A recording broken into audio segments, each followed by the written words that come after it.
died yesterday, who may die tomorrow, but how together we will create principles, priorities that will put you and your safety in mind. We also spoke about so many other issues, but we could not bring the entire shadow cabinet here. So while Wavell, Janice, and Peter are here, our esteemed, or brilliant, did I say brilliant already? Our brilliant, I said it already. Our brilliant party leader, the legal luminary, Mark Golding, will take us through the rest. Ladies and gentlemen, we have something in store for you this evening. I want you to sit back, don't relax too much, because it's going to be hard talk this evening. To kick us off, we will have Mr. Alan Bernard. He is a deputy shadow minister with responsibility for social transformation and social protection. The MP candidate for Northwest St. James. He's going to bring you greetings.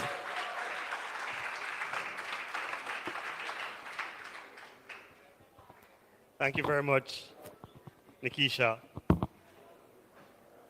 Good evening, ladies and gentlemen. Welcome to the great constituency of Northwest St. James.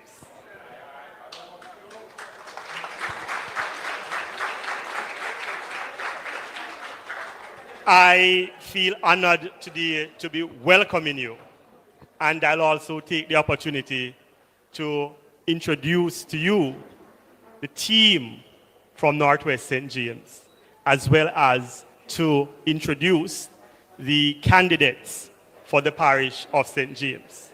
I want to acknowledge the divisional leaders from the Paradise Division, Mr. Andrew Henry. From the Norwood Division, Mr. Floyd Hitchman. And Miss Tamara Buchanan from the Glendovan Division. There she is. Ladies and gentlemen, this is the team from Northwest St. James that intends to put this constituency back in the winning column for the People's National Party.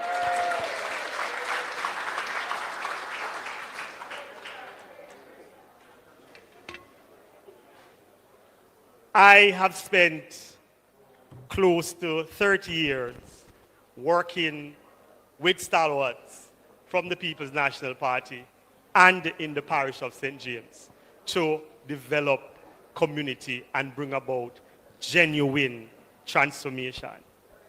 I want to use this opportunity, Comrade Leader, to mention one such stalwart, Mrs. Marilyn McIntosh Nash, a past constituency and regional secretary who would have mentored, nurtured, and would have grown to become one of my closest friends and allies, not only in our quest to develop community, but in my pursuit to become a representative for the People's National Party.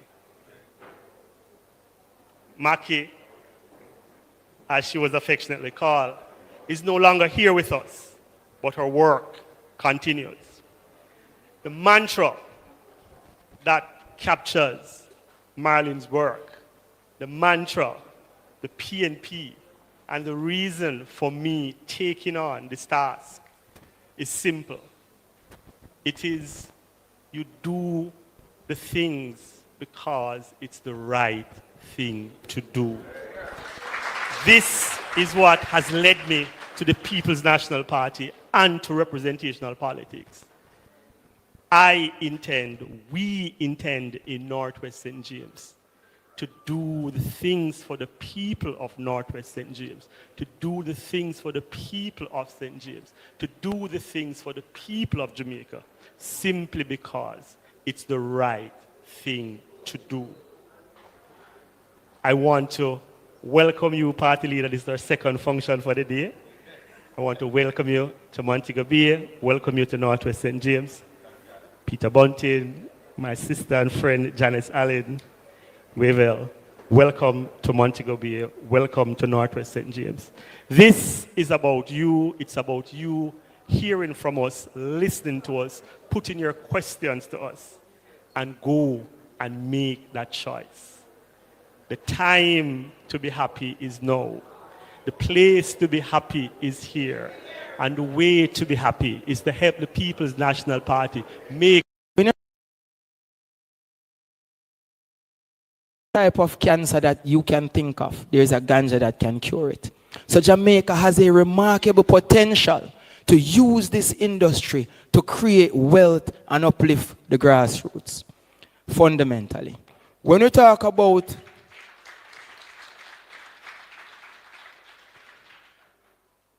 they see us playing the futsal and wondering what it is. It's not the same scrimmage that they play over there in Glendevon and Norwood. It's a globally accepted international game where players are earning millions of US dollars to play in Italy, Spain, all of Europe. So when you see us bringing a game up from the grassroots and playing it by the real rules, the real ball, the real goal, and the referee with the real understanding of the game, it is to provide options for income generation for our young boys who cannot make it to pay 11 aside, cannot make the reggae boys and play football for Jamaica in the World Cup, but they can make it to play futsal in the World Cup. And this is the transformational leadership that the PNP is bringing to Montego Bay.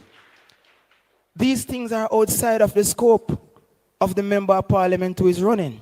And it is outside of the scope of the Jamaica Labour Party because they cannot understand that no more than ever young people have recognized that different industries are being created every year.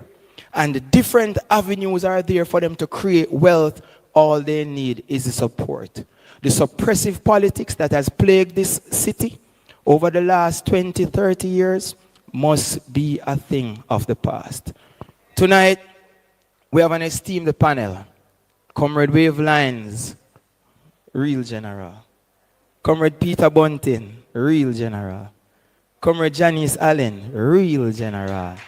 And our leader, Comrade Mark Golin, who is going to usher in a new transformational, non-apologetic, non-nepotic, favor-granting government that is dedicated towards moving the grassroots of people forward and, more importantly, creating wealth for a nation of such remarkable people. This is the People's National Party. This is change. Time come.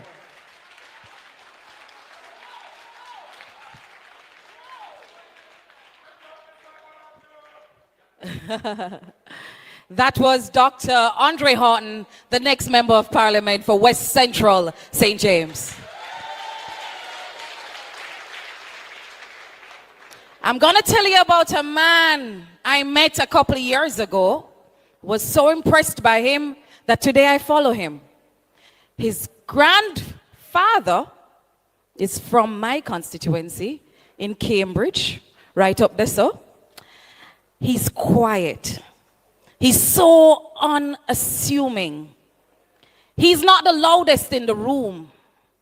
He's not gonna wear clocks and tell you, say, him belly full already. Because even though he has come from much, he and his family, they've given much more to this country, Jamaica. I'm gonna tell you about a quiet leader who leads with compassion. I'm going to tell you about a dedicated man whose brilliance transformed the legislative framework of Jamaica in the past. It has gone to sleep now. It will arise once more when this man, who is husband to Sandra, the beautiful princess, will take office. Ladies and gentlemen, it is my pleasure to introduce to you the next Prime Minister of Jamaica, Mark Jefferson Golding.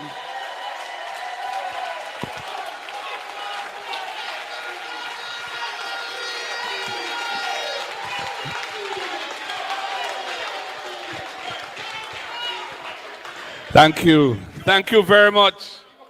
Thank you very much, Madam Master of Ceremonies, and next Member of Parliament for South St. James, Comrade Nikisha Burchell.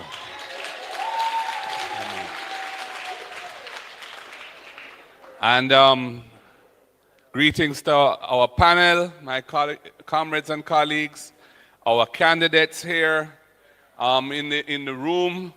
We have Dr. Andre Horton, we have from Hanover, Comrade Andrea Perkis, Comrade Heather Miller, Alan Bernard, Rochelle Reed-Nutt, and of course Janice, who you'll be hearing more from in a while. This town hall, as has been said, is the third in a series that we've been having, really to give an opportunity to interact with residents, community members, the people, in a way that we can go into a bit more depth in some of our ideas, and to hear, importantly, to hear from you on the issues of the day and how you feel about things, to make your suggestions and comments so that we can have the benefit of your wisdom and understanding and experience in forming our policies and programs as we proceed to form the next government here in Jamaica. Now, at the center of the next PNP government must be a very strong ethical framework.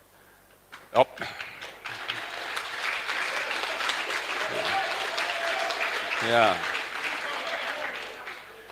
The values, the morals, the attitudes which make us a productive, caring, and peaceful nation are essential to nurture and promote, to take Jamaica forward, to reach the heights that we ought to be striving for and that we are capable of, but which seem to be eluding us as we find ourselves enmeshed in a quagmire of corruption, cronyism, bad governance, and other dispiriting things that we hear about almost every day.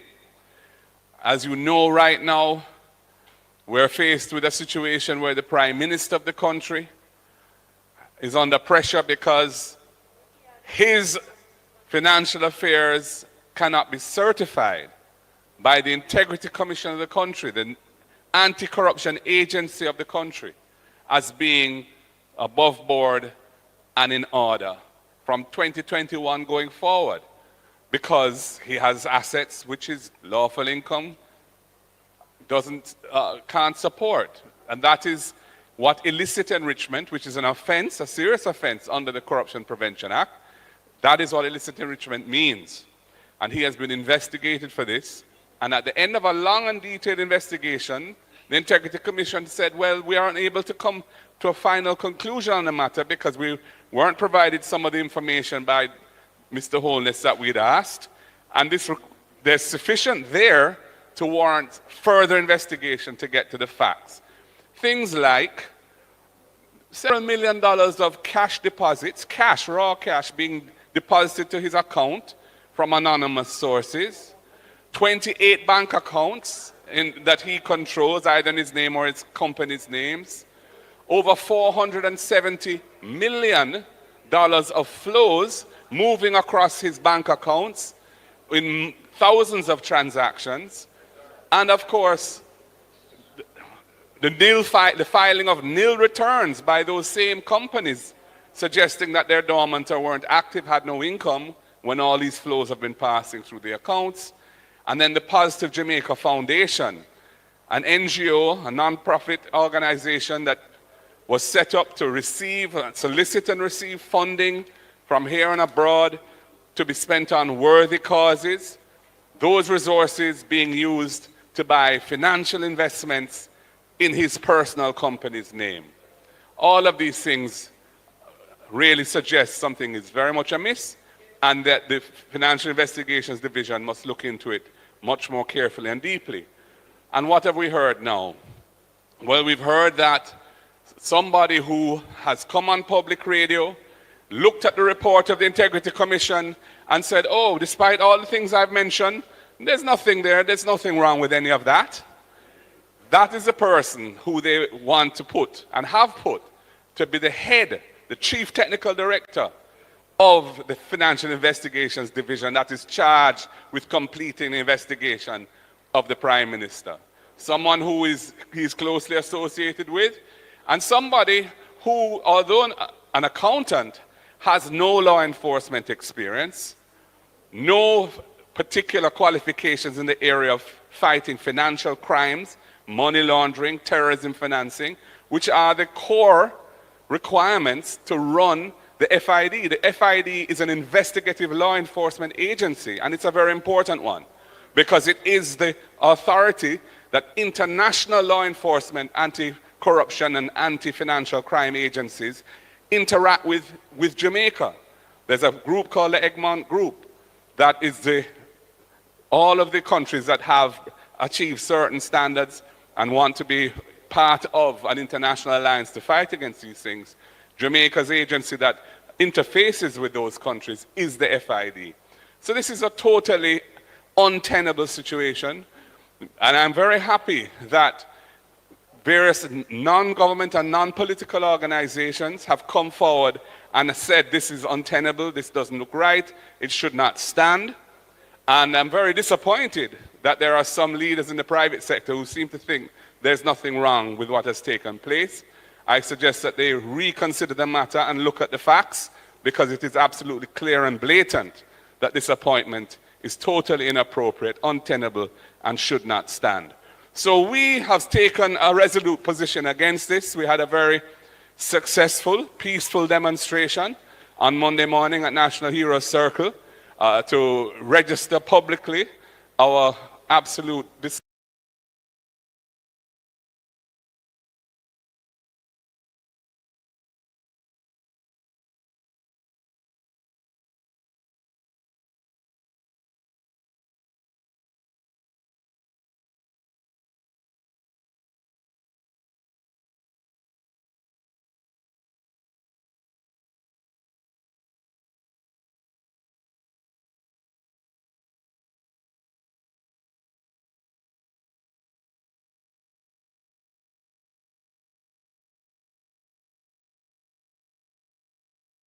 with what is happening, and we will continue the struggle. We should have reflected on that matter and taken certain decisions, but they are obviously determined to should have reflected on that matter and taken certain decisions, but they are obviously determined to tough it out and see what happens. But the people of Jamaica don't like it. They don't like the smell of it. They don't like the look of it. They don't like the feel of it. And I think it's what I'd call good-minded behavior to stand up against bad administration, to stand up against corruption, to stand up against this type of situation that is bringing our country into disrepute. So I'm saying let us stand behind good-minded behavior and stand up for what is right. Do the right thing. Thank you. And I plan, when we next form government, which will be soon,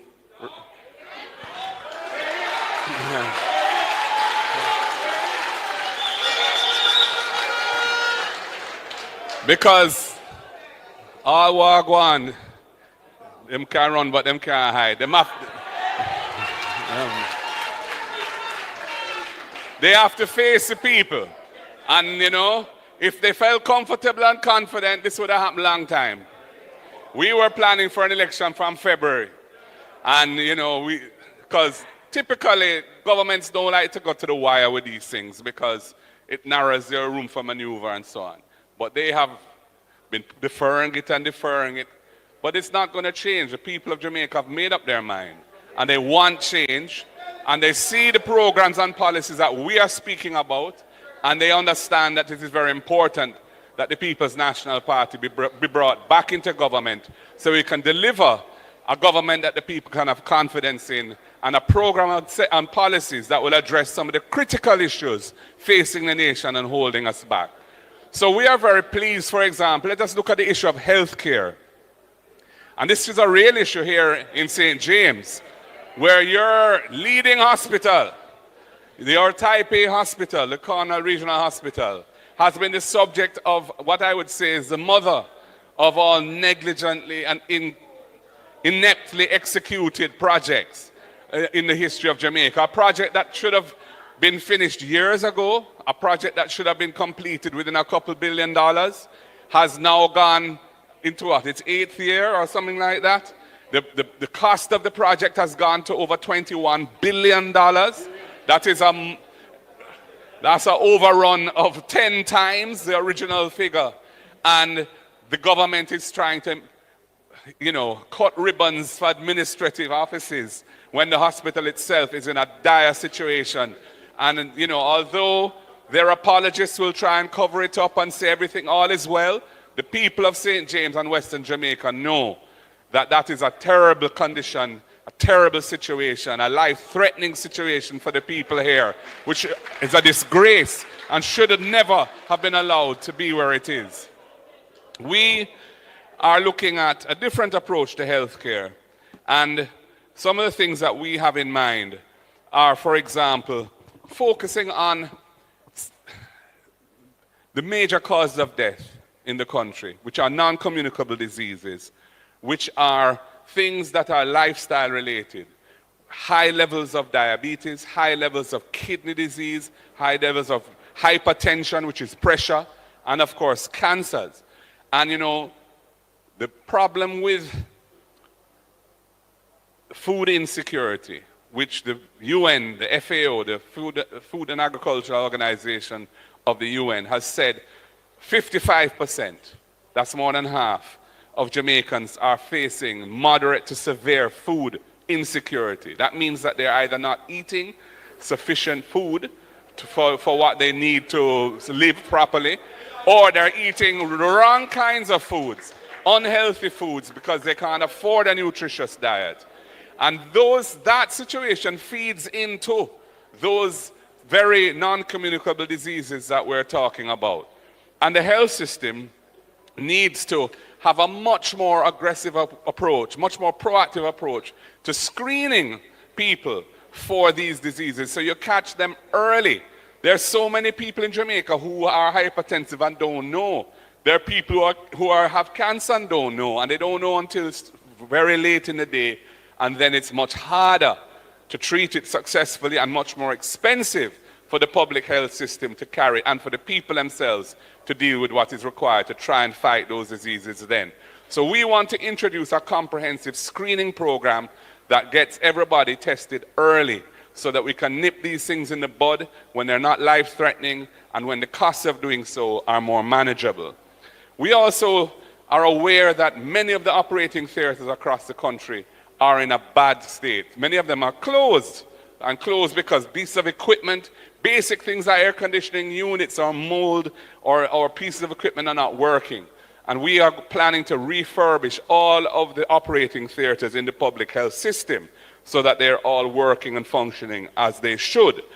And then we have this idea of establishing urgent care centers. And urgent care centers in every parish would be where you could be taken if there's an emergency, to have your life saved, to stabilize the situation, and then after that you're stable, you can then be taken to a proper hospital to deal with the remedial side of the condition. Yeah. And of course, we see the need for preventive maintenance being a central part of how you manage your healthcare system, as it is for how you manage the road network. But it's at two different areas, but both have that in common, which is that if you don't maintain the assets that you have, the assets don't work for you. And you have this situation in the health system now, where so many pieces of equipment are not working, either at all or not properly working. And so people have to be going to the private sector now, private providers for their diagnostic tests, which is costing individuals or the state huge amounts of money. And we believe that this can be dealt with by having a proper system of preventive maintenance for the equipment that we invest in, so that the equipment can work properly for its scheduled life and then can be replaced with new equipment when its scheduled life comes to an end. So we're very big on preventive maintenance in all areas. And of course, we want to support our healthcare workers because we need to keep them in the system, and many of them are leaving. So we're looking at things like housing opportunities, looking at the pay packages for them and training opportunities as well to make it easier for them to stay in the health system, to make it beneficial for them to stay in the health system rather than migrate, for example, as many are now doing. Education, I move to, another vital area. Now, one of the reasons why,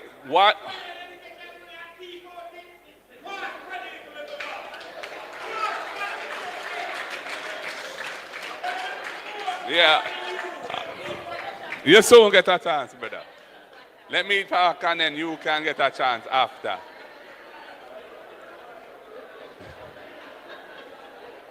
I love the passion still.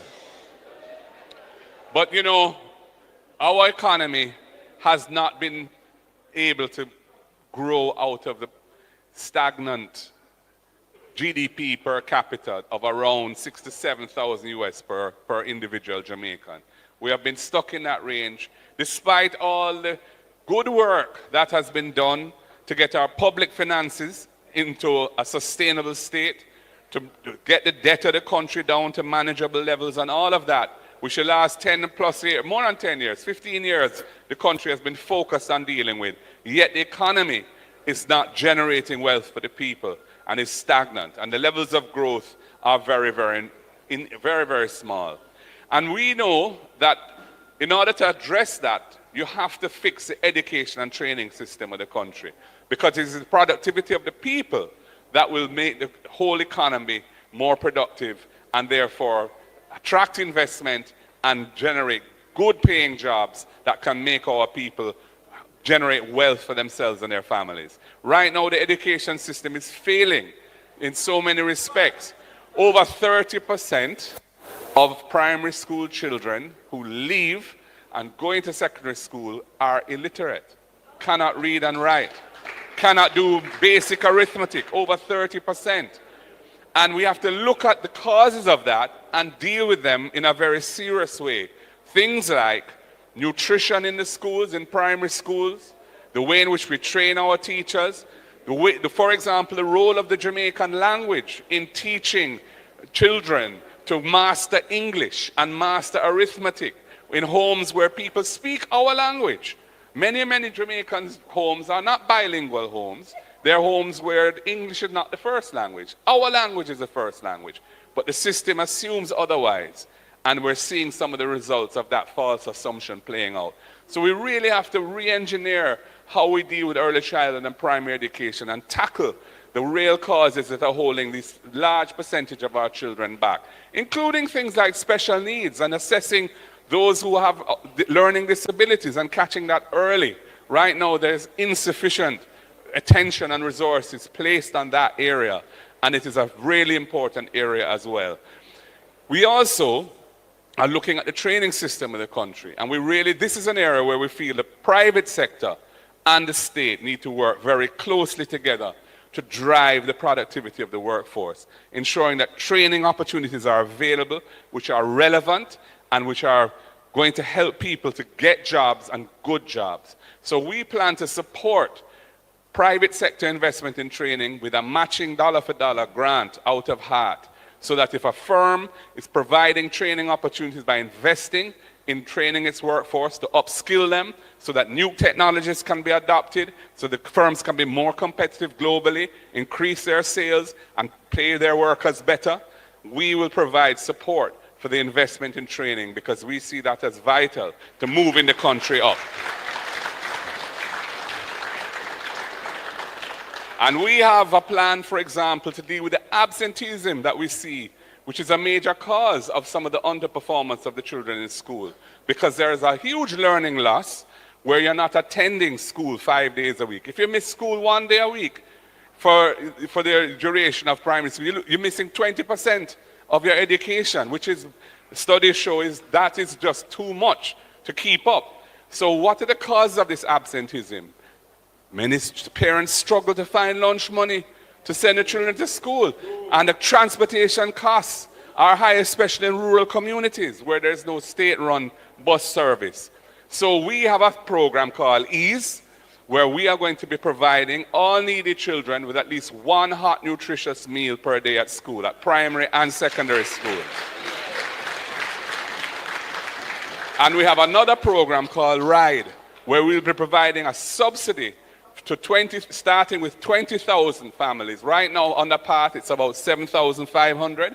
We're expanding that to 20,000 families who the schools identify need it most, to help them to cover the cost of transportation to and from school for their children. And as the economy improves, we're going to increase that number dramatically until we've introduced a proper rural transportation system for the country. These are things that will reduce absenteeism and make life easier for the families of Jamaica to support education and ensure their children get the full education that they need and deserve. And then, of course, we have our First in Family program. And that is a program that has been championed by our spokesperson for education, Senator Damon Crawford. And essentially it works like this. If you have a young person or any person from a family who has qualified to enter university or a tertiary institution, and that person is the first in their family, in their household, to have attended a tertiary institution, the government will pay the full tuition cost of that student. Yeah. And we've costed it out, and we see how we're going to deal with it. And that child, that student, when they get their degree and step into the world of work as a fully trained person, can help their family transform as well. Their siblings, take them out of this intergenerational poverty, which is a feature of life in Jamaica, where people from one generation to the next, the poverty passes down. And of course, housing is another critical area. Land and housing, I should say, because although we have seen a lot of real estate developments being built while this government has been in office, those developments are really for people who have resources already and can afford to buy houses that are 25, 30, 40, 50 million dollars. But the ordinary Jamaican, everyday people, including professionals, young professionals in particular, but everybody who don't quite have it at that level, virtually no homes are being built for them. And there's a huge unmet demand for affordable housing. And so we have decided we have to deal with that. We have to bring the National Housing Trust back into its central original purpose that Michael Manley built it for, which is to ensure that our people have housing. And we're going to stop taking, this government for the last 10 years has been taking $11.4 billion a year out of the Housing Trust to fund the budget. And that is why the Housing Trust has been weakened and has been unable to fulfill its real mandate. And in fact, right now, other than the loans to the lowest paid contributors, all other NHT loans are not even funded, the money doesn't come from the NHT. They have to outsource it to the private lending market, the banks, and then pay the banks a subsidy to get them to lend the money at the interest rates that the NHT advertise. So that is a huge additional financial cost to the NHT, weakening it. So we need to repurpose and bring back the NHT to its original mandate and keep those resources in the NHT so it can do what it should be doing. And then we are going to compensate the people of Jamaica who have suffered from this depletion of resources from the NHT by making public lands available for housing, not agricultural lands, non-agricultural lands that are owned by the government. We are going to make them available for development for affordable housing, and we're not going to include the value of the land in the price of the house to keep it down for the people. And for the first-time buyers, if you're an NHT contributor for at least 2 years, many of our people struggle to find the money for a deposit to pay down on a house. We are going to allocate an annual amount of $1 billion from within the NHT itself to provide grant support of $500,000 for first-time buyers to help them get on the ownership ladder as early as possible. That's a grant. And then we have the rent-to-own scheme. And the rent-to-own is another innovation. If you want to qualify for a mortgage, you have to prove your income so you can show that you have the ability to pay the loan. For people who are self-employed, doing a little selling or whatever their hustling may be, or they might be working for somebody, but it's not a big business that generates pay slips that can be presented, they can't qualify right now. And what we intend to do is bring those people into the ownership system by saying they can go into occupation of the NHT house with a view to buying, but initially as a tenant, and pay the rent, which would be equivalent to what the mortgage payments would be. And if they are able to make their monthly payments as a tenant, after 6 months or so, we will say, you have proved your income. Time to transition now from being a tenant to being an owner, and we will let you have the mortgage and step up in life. And of course, we have our Porsche program, which is named after Sister P. And that is about things like completing all of the Operation Pride schemes that are out there that were not finished and this government has ignored, completing the infrastructure, ensuring the titles are issued, and looking at other informal settlements and bringing solutions to upgrade them so people can become formal owners of a decent community instead of living on the margins of society. And dealing with things like the zinc fences in communities and the poor sidewalks that persons with disabilities struggle with and all that kind of thing. Porsche is going to be a social upliftment program for the people of Jamaica to deal with some of the endemic poverty that pervades. And in St. James, that is a real issue because we know the issues around land tenure here in St. James. So the last point I want to make before I close is the whole question of beach access. And you know, we are in a country which is blessed. We're in an island. We are in one of the most beautiful islands. And we're blessed with lovely beaches around our coast. But over time, because of the way that we have developed, and I'm not going to throw any stones or cast any aspersions, but the reality is that so many of our beaches are not accessible to our people. There are less and less beaches where our people can go and cool out, chill out, hold a meds, build a vibes, and just relax and recreate. And we feel that that is not a situation, we can't support that system any longer. So we are going to be looking at ways of negotiating with those who control those beaches. If they are owned by the government, we will continue to maintain or improve them and make them accessible to the people at a very affordable basis. But if they are in private hands, we're going to have discussions with the industry to see how we can reach a win-win situation where our people can have access to the beaches of this land. And if necessary, we'll use the law to ensure that this is done. And you know, there's around the rest of the Caribbean, tourists come and are on beaches where the local people are as well, and they don't have this system which excludes their people from the beaches. And Jamaica cannot move forward on the basis that we exclude our own people from the nicest spots in the country. We don't support them thing there. So we have work to do. And I noticed actually that the Minister for the Environment in his sectoral debate presentation, us having been agitating around this issue for a while, says, well, for all new projects, and he even showed a picture of a new project where there's a pathway built for access from the road to the beach for the public. And I'm like, good, well, that's a start. But what about all the existing ones that exist already? There are provisions in the law for addressing that. And to the extent that they're inadequate, I will fix that and make sure so we go through.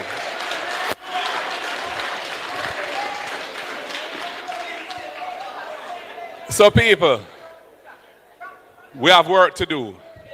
Jamaica has a lot of potential. We know that.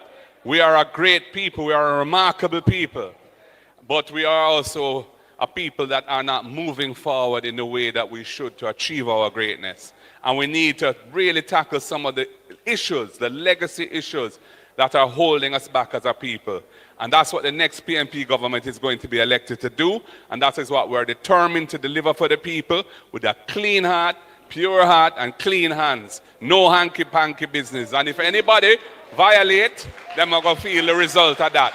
Because we want to make sure that the people of Jamaica can trust us when we're in government, because they're sick and tired of what has been going on for far too long. Comrades, God bless.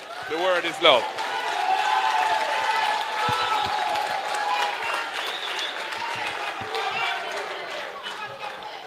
Ladies and gentlemen, isn't it refreshing to hear somebody so brilliant, clear, coherent ideas and not someone shouting at us? Ladies and gentlemen, the next Prime Minister, Mark Golding.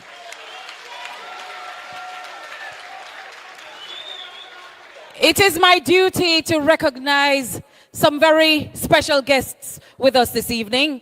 Allow me to recognize Arthur Nelson and Mrs. Nelson, who are here with us this evening.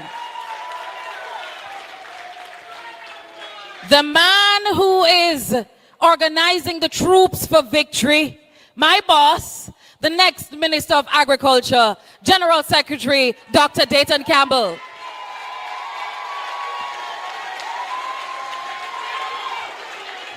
We have with us, ladies and gentlemen, some of the representatives who will be in Parliament next. You know the St. James ones already, but we have Andrea Perkis, Heather Miller, and Andrea Dehaney, Deputy Mayor of Hanover.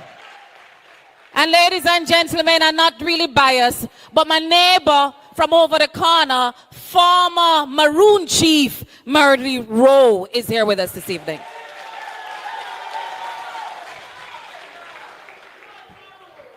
Ladies and gentlemen, I'm going to invite for you quickly someone who is gonna take the first bat of the ball, the first crack of the ball. You see what I did there?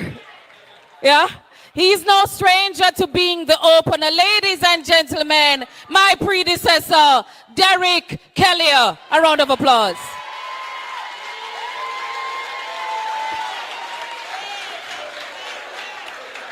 I was going to introduce Wavell, but the Laborites have been saying that we're calling for our senior parliamentarians who've retired to the pavilion to come out.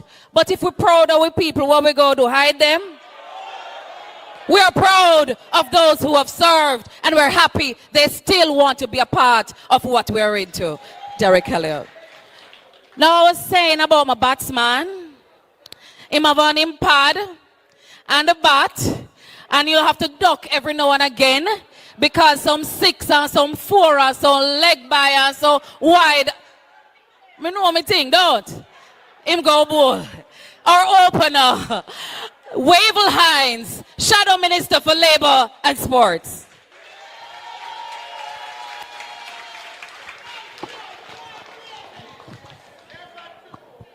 Thank you, Madam Chair, Comrade Burchell. I'm in your hometown. I see my General Secretary here, Dr. Comrade Dayton Campbell, and I see Shamil as well. It's nice to be in Region 6, and it's nice to be back doing some work. I want to recognize, before I go further, my former constituency of Eastern Hanover, who is now represented by my former road manager and treasurer, Comrade Andrea Perkis. And alongside her is the chairman and councillor for the Sandy Bay Division and the current deputy mayor of Lucy, Comrade Andrea Dehaney Grant. Comrades, I have the very hard task of trying to protect the sector that will look after all the sectors, or some of the sectors our comrade leader just spoke about. The labor force. With all the hospitals and the beaches and this futsal that my colleague spoke about earlier, we have a workforce that has to work within those spaces and they need to be protected. Good. So I'll say to you, it's great to be here with you today to discuss issues that impact us all. Issues that affect the very heart of our economy and society, our workers. The People's National Party has long been a champion of workers' rights.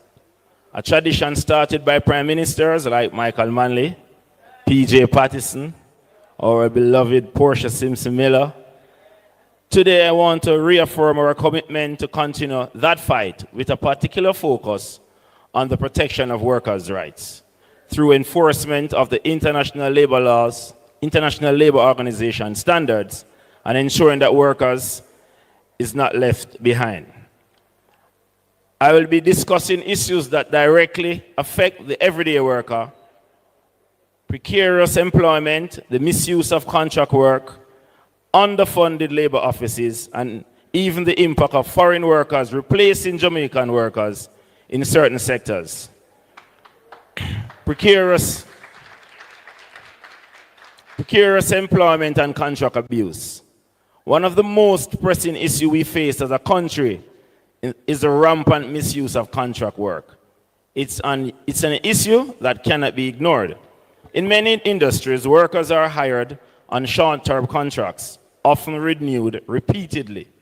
These workers are doing the same job year after year, but because they are classified as temporary, they are denied the benefits, security, and rights that permanent employers are entitled to. This creates a situation where workers are vulnerable to abuse and exploitation. It's unacceptable for workers to be subjected to unfair working conditions simply because of how their contracts are structured. We stand by the principle that work is not a commodity. Workers must be treated with dignity and provided with security in their employment. The PMP will introduce and pass legislation to regulate contract work in Jamaica. The law will limit the duration and scope of short-term contracts and ensure that repeated renewals trigger automatic reclassification to permanent status, thereby providing workers with job security and access to the benefits they deserve. Strengthening the Ministry of Labor and Social Security infrastructure. The work of the Ministry of Labor and Social Security is critical in addressing many of the challenges faced by Jamaican workers. However, the ministry's infrastructure, particularly in the West, right here in Montego Bay, requires urgent improvement. I want to commend the staff in the region, both in the office at Sam Sharp Square and at the Industrial Dispute Tribunal, IDT. They are doing an outstanding job with limited resources. But the truth is, they need more support. A PMP government will provide the necessary resources to improve the ministry's capacity, including increasing personnel assigned to these offices and expanding the staff at the IDT.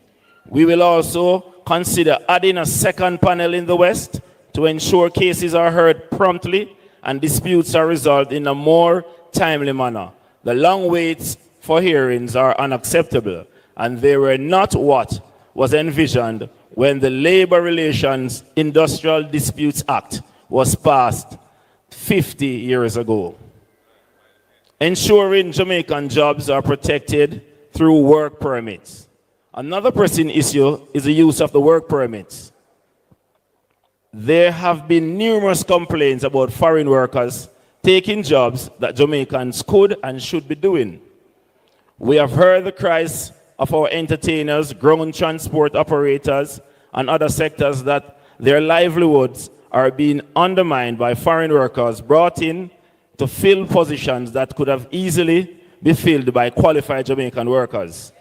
A PMP government will enforce stricter regulations when issuing work permits. We will ensure that no work permit is granted unless it is first confirmed that no Jamaican is available to perform that task. We will put in place a rigorous mechanism to screen all work permit applications, ensuring that Jamaican workers are being replaced by foreign workers. Addressing the BPO sector. The business process outsourcing sector is one of Jamaica's fastest growing industries, employing tens of thousands of Jamaicans. However, workers in this sector continue to face precarious conditions, low wages, and a lack of job security. It's critical that we provide better protection for BPO workers, ensuring that they enjoy the same rights and benefits as workers in the other sectors. This includes ensuring that wages are fair, working conditions are safe, and that job security is guaranteed. The PMP will work to ensure that the BPO industry adopts ethical working practices that protect workers and provide a pathway to career development rather than a revolving door of short-term contracts. Establishing a joint industrial council in the tourism sector. A few months ago, we witnessed strikes and protests in the tourism sector where workers expressed their dissatisfaction with low wages and poor working conditions. These protests drew attention to the deep-rooted issues in the sector that must be addressed. While some progress was made, we cannot continue to rely on protests to bring about change. The tourism sector is vital to our economy, and we need a better system in place to ensure that workers are treated fairly and with dignity. A PMP government will work with all stakeholders, hotel owners, management, unions, and the workers themselves to improve industrial relations in the sector. We will establish a joint industrial council in the sector to foster better cooperation and resolve the issues that have plagued it for too long. The JIC will facilitate regular dialogue, ensuring that all voices are heard and that sustained solutions are found. It will also help establish fairer working conditions and improve benefits for tourism workers. We stand for decent work as promoted by the International Labour Organization, and we believe in the power of partnership between workers and employers to make this a reality. Empowering our employers to adopt ethical practices. On the employer side, we must ensure that hiring practices are ethical and transparent. Workers should reserve work contract for genuinely temporary or non-core functions, such as seasonal work, special projects, and not for permanent roles that are integral to the ongoing operations of a company. To support this, we propose that employers submit their organizational charts to the Ministry of Labor, detailing the roles that require contract work.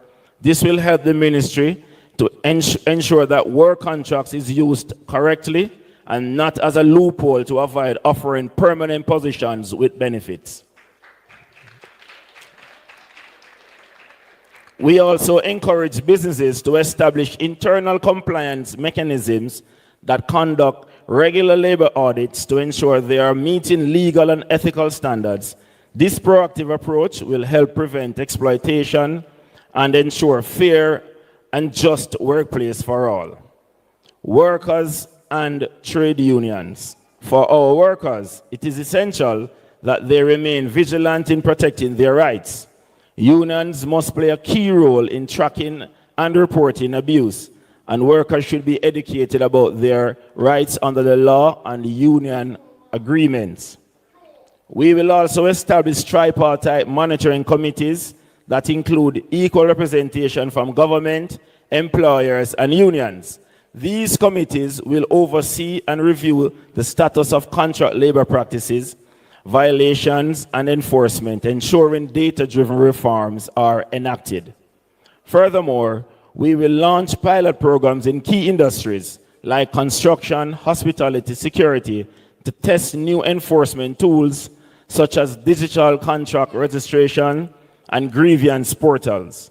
These programs will serve as modules for broader reforms across sectors. In closing, let me reiterate, the PMP stands committed to ensuring that every Jamaican worker receives dignity, respect, security, and the security they deserve.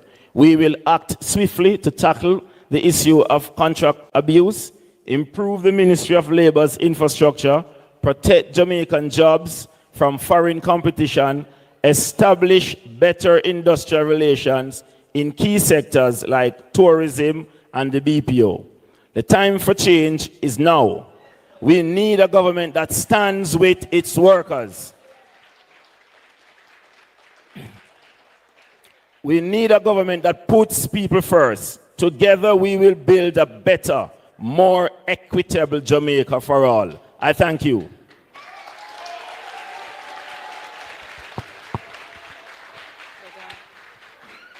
Thank you, thank you, thank you.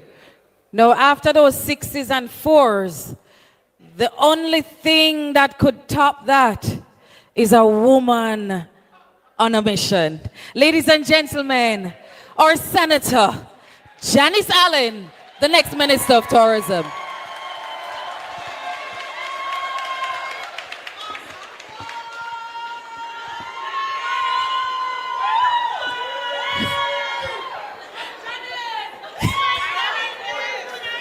All right, Bree. Good evening. Good evening, ladies and gentlemen. Good evening, friends. Good evening, comrades and colleagues here in St. James. Thank you very much, Nikisha, party leader, and others on the platform. Thank you. So, ladies and gentlemen, I have been invited here this evening in Allen's constituency to speak about tourism. And tourism, which is so vital to just about everybody in St. James, is obviously important to talk about. But before I go into tourism, I'm going to just give a little information about a special place called St. James Central.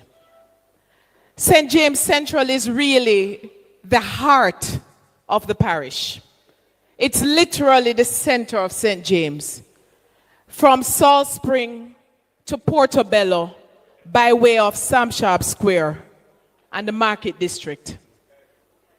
It is home to, I believe that I might be rivaling West Central when I say that we are home to the majority of the working population in the parish. Farm Heights, Cornwall Court, Cornwall Garden, Rosemount Garden. Did I say Farm Heights? Rose Heights, Portobello, a green pond. You see, when you start calling names, people get jealous. But the truth is that the majority of those who work, whether in tourism, in the civil service, in the BPO, they're owners of small businesses, transport providers. There are so many areas that are represented in these communities. And therefore, how we treat these communities is a reflection of how we treat our people. If we expect our people to be productive, and if we expect to have a labor force that Wavell spoke about, then we have to address the needs of these communities. And this is just a snapshot of all the communities, whether it is Rose Heights, where the PNP settled people in Rose Heights. We have to make sure that if it is not water, which is such a priority today, that it is access to affordable housing, which our leader spoke about. Or it is about, with the expansion of the town, that we are ensuring that we are expanding our waste management system and our sewer system. Development is all encompassing. And we cannot measure development simply by the number of hotel rooms built. We have to measure development by how our people's lives are changed.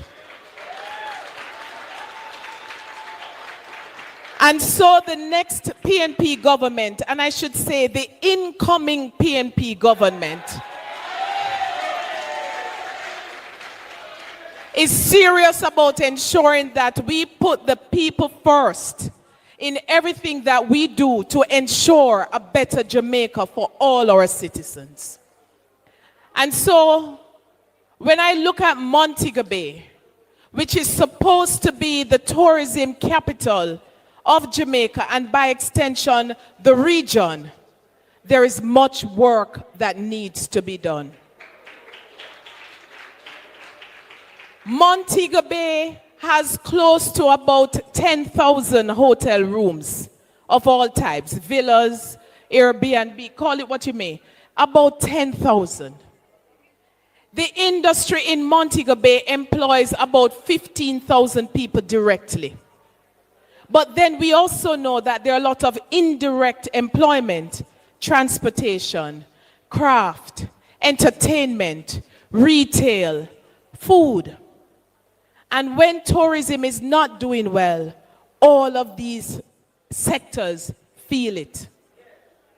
Just this week, I sat with a manufacturer who enjoyed business courtesy of the tourism industry. But because of the downturn in the industry, which many will try to say all is well. But the truth is, you know, you feel it.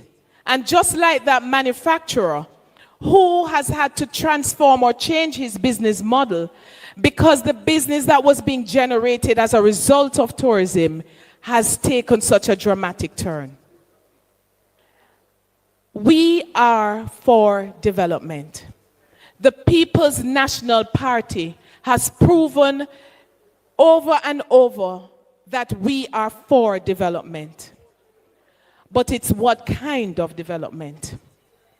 So within the tourism industry, it was us, the PNP, we were the ones who expanded the industry by attracting foreign direct investments. And that is how we have seen the expansion of the all-inclusive model. But today, we now have a lopsided industry. We have a lopsided industry that has caused many other businesses to fail. Many of us Montegonians remember restaurants like Blue Dolphin, what's it? Blue Dolphin, Dolphin Grill. They had one right here, so next door. They had Brigadoon down the road. We all remember Townhouse in the town. All of these have dried up and died because the EP, the European plan model of hotels, have not developed as fast as or equivalent to the all-inclusive. So entertainment has failed or has declined. Eating establishments. I mean, Montego Bay, a tourism capital that goes to sleep by 9 o'clock at night. There's not much to do. And if the people, if we are building as a society, entertainment is crucial to that. Social lives is important. And that is how we are going to attract the young people when they get their education. If they don't have something exciting to come back to, they may not see Montego Bay as an option. So we have to invest in that model that will allow us to further expand the supporting services so that more Jamaicans can feel the tourism dollar. And therefore, it is our commitment that when we form government, we will incentivize the investment in EP hotels so that we can rebuild and revitalize the tourism towns across Jamaica.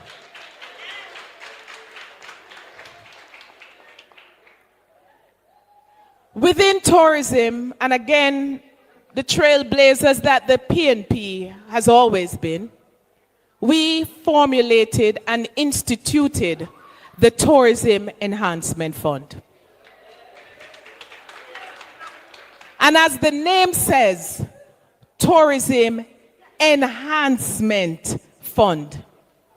The funds collected by this system are supposed to go right back into the very towns that generate the money. Today, we are not seeing the reinvestment in the towns.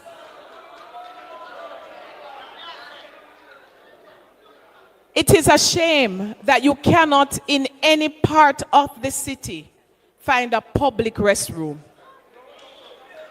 You cannot walk uninterrupted on any sidewalk in this town. And I know it happens in other tourism towns. So when you say that you are boasting millions and millions earned each year by tourism, we are not feeling it. And it is time we feel it.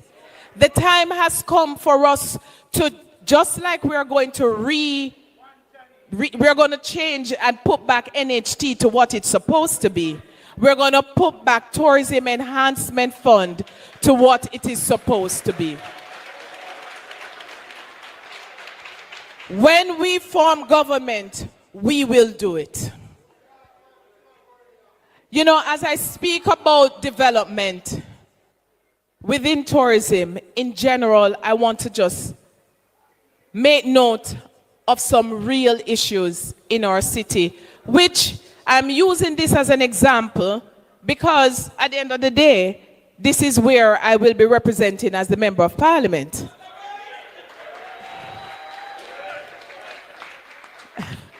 So, the truth is, development is important. And there has been development around the center of the town. When we look inside the center of the town, it is decaying. And we have to revitalize our city. Because when our people feel like they live somewhere that is progressive, they won't want to leave. Productivity will increase. It sounds simplistic, but the truth is, we have to encourage investment, especially Jamaican investors in Jamaica. And therefore, for those Jamaicans who I see who have been investing their hard-earned dollar into Jamaica, I mean, the other day I walked on Church Street. I walk plenty, you know, party lead. I walk in the town plenty. When I am on Church Street the other day, I saw a gentleman doing some construction. He's a Jamaican who is connected to business and has business in the United States. And today he bought a building on Church Street that he's renovating. He's connected to Eastern Hanover. He's renovating in Montego Bay. And that is an expression of confidence our Jamaican people need to see in other Jamaicans investing in the town.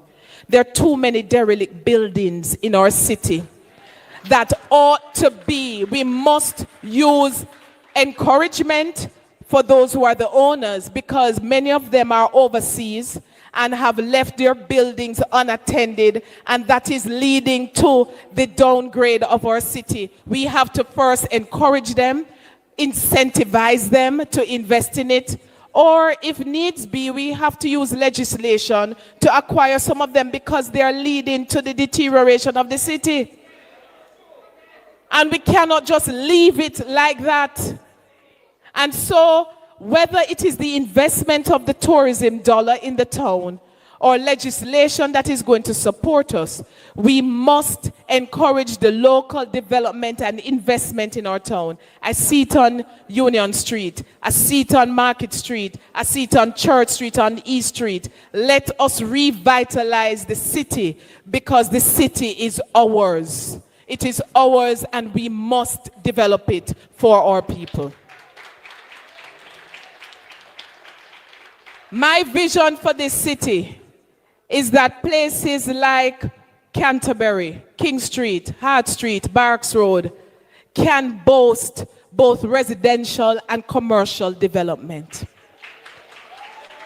My vision for this city is that my 77-year-old mother can walk the streets with ease.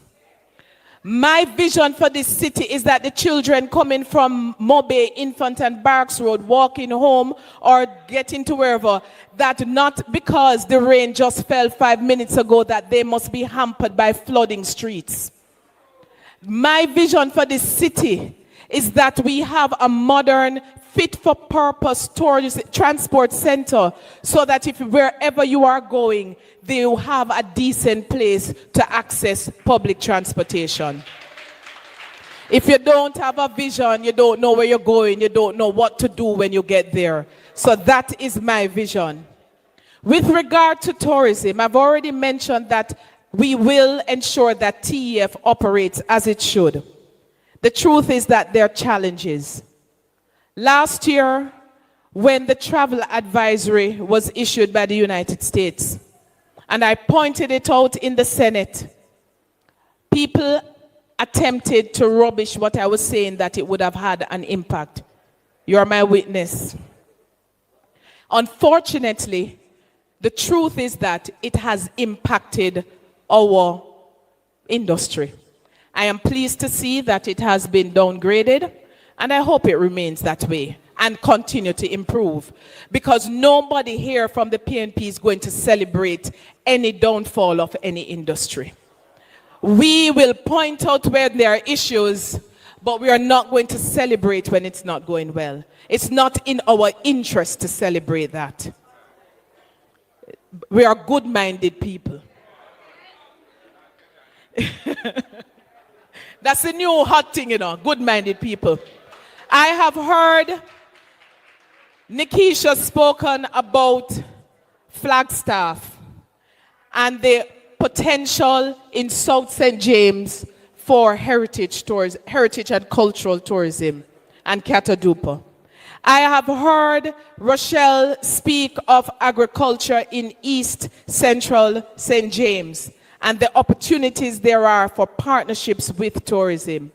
The next PNP administration will ensure that we invest in these areas of tourism, because when South does well, when East Central does well, when the people do well, you build thriving communities. We must build new attractions in tourism. That is what the Tourism Enhancement Fund is for, and we are committed to that. There's a particular area in the industry, a sector that has cried out, especially in recent times. The transport sector. When we attract investors, we must be strong enough to insist what you are investing in. Stay in your lane. Because it cannot be that you have carte blanche. If you're here to operate a hotel, you operate a hotel. It should not be that the businesses that can and should be operated and have operated for many years by Jamaicans, suddenly our Jamaican transport providers are being squeezed out of the industry. It can't work. It cannot work, and we have already committed to protecting those areas, because just like access to beaches, we are serious about access to business opportunities for our people in the tourism industry. The incoming PNP government, I'm promising you, we will deliver on that. The party leader already spoke about healthcare, but I want to point out something. Healthcare within tourism, if we fix our healthcare system for our people, our tourists will benefit. I've always said, fix Jamaica for Jamaicans, and those who come will enjoy it. We won't have hand to count. Our healthcare system, particularly here in Montego Bay with Cornwall Regional Hospital, it has been said already, but I say it again. It's an atrocity. 8 years, and still there are so many issues that today people are dealing with, those who work there, those who go there for service. If anybody in here feels sick, I know the last place you think of going is Cornwall Regional. when it should be the first. Right now, I heard on the news the talk about an air condition malfunction that is impacting on the delivery of clinical service, clinic. And this is something, according to those who are in charge, have spoken about, who have said that they know it happens every year around this time. Well, if it happens every year around this time, what you're doing about it?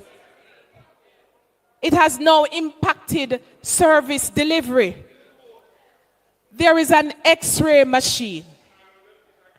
The X-ray machine went down about a year and change ago. This is when everybody needs it. Cancer patients need it for CAT scans. Everybody needs it. People have had to be going private, paying upwards of $60,000, $80,000 for something that they should not be paying for. And it came back, they bought a new one. After 1 year, it was finally in commission, and it went back down again. We have maintenance and servicing of our health service, our health sector is crucial to taking care of our people. If we don't take care of our people, how we must ask our people to be productive? In fact,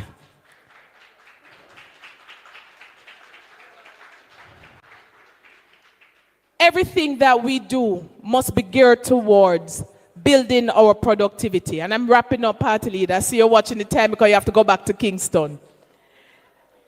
We have to ensure that we, you know, this Party Leader of mine, if you, let us take care of our people, right? I will close by just saying this. We are at a most crucial time in our country.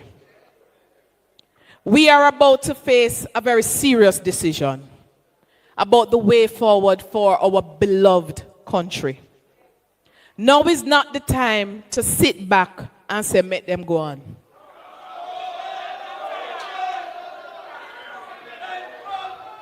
The time is now for leadership that you can depend on. The time is now for integrity because it matters. The time is now to put the people at the center of every decision that we make. The time is now for the People's National Party to be the next government of this country.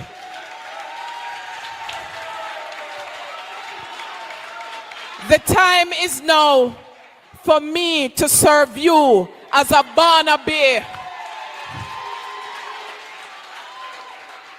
As a Barnaby, to serve you in the city of my birth. I look forward to being your member of parliament. Thank you.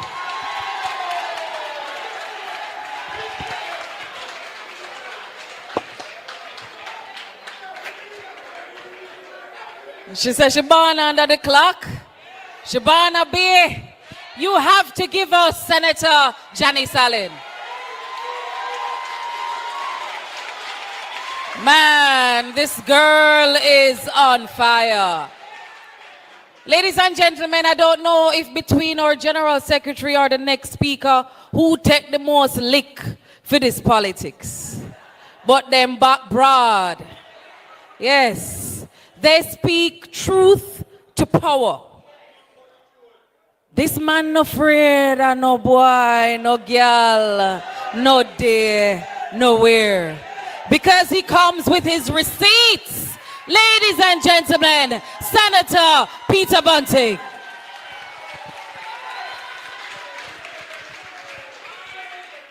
Thank you. Fellow panelists, distinguished guests, comrades and friends, good evening. You know, as someone who recognizes that all politics is local, I didn't mind giving up half of my time to Janice so she could speak to her people. And to continue Nikisha's cricketing analogy, there are sufficient runs on the board that we could declare right now. But since I'm not the captain of the team, I've been sent in to give our tail enders It is. But just very quickly, I've been asked to speak on the issue of national security, and I just want to do two things. The first, I want to review the Andrew Holness regime's track record in national security. And then secondly, I want to speak to how we would do things differently. So first, this GLP government is suddenly claiming that one of their successes is the reduction in murders for the last few months. Now, we're all very happy and welcome these reduction in murders. But it has absolutely nothing to do with the GLP regime. It is in spite of the GLP regime. And let me just do a quick review of what happened when the government changed in 2016 and these people came to office. The first thing they did was introduce a most idiotic policy. They suddenly decided that police didn't deserve new cars, new vehicles anymore. And they were the only government in the entire world that decided they were going to purchase junk vehicles for the police. Well, when they stated it, we predicted it would be a fiasco. And it turned out to be even worse than we had imagined. And cut a long story short, up to today, the used vehicles haven't been delivered and cannot be found. Although all have been paid for. And the few that did arrive, some of them could barely make it off the wharf before them broke down. I remember it was embarrassing to see some of the police officers trying to be professionals driving around these old wrecks. So what happened? Vehicles are a force multiplier for the police. And by year 2, there were so few operational vehicles in the police force that the murder rate skyrocketed. It continued for the next 8 years. It was so bad that Andrew Holness now has the record of being the prime minister who's in his 2 terms, more Jamaicans have been murdered than under any other 2 terms under any other prime minister. For many years, they persisted with this policy, this failed policy of state of emergency, which all it was doing was violating the rights of the people. When they scraped up almost 2,000 young, mostly men, in St. James, what was the consequences? Many lost their jobs. Many were stigmatized. Many were set back. The pan chicken man had to pack up by 6 o'clock, but KFC could run till midnight or 2 a.m.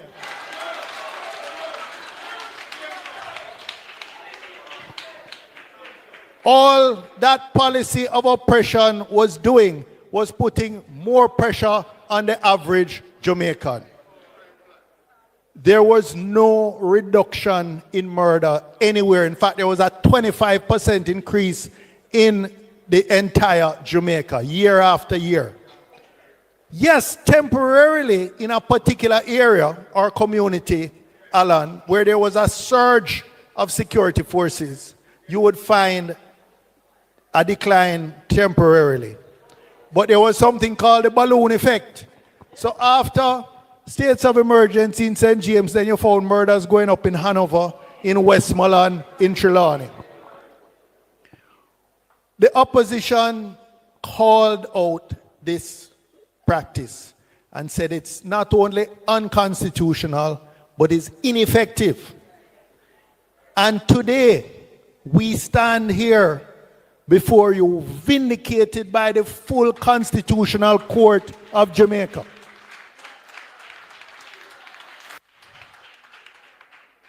who in their ruling handed down a couple of weeks ago, not only confirmed what we have been saying, but it showed they found it was not only unconstitutional, but it was ineffective.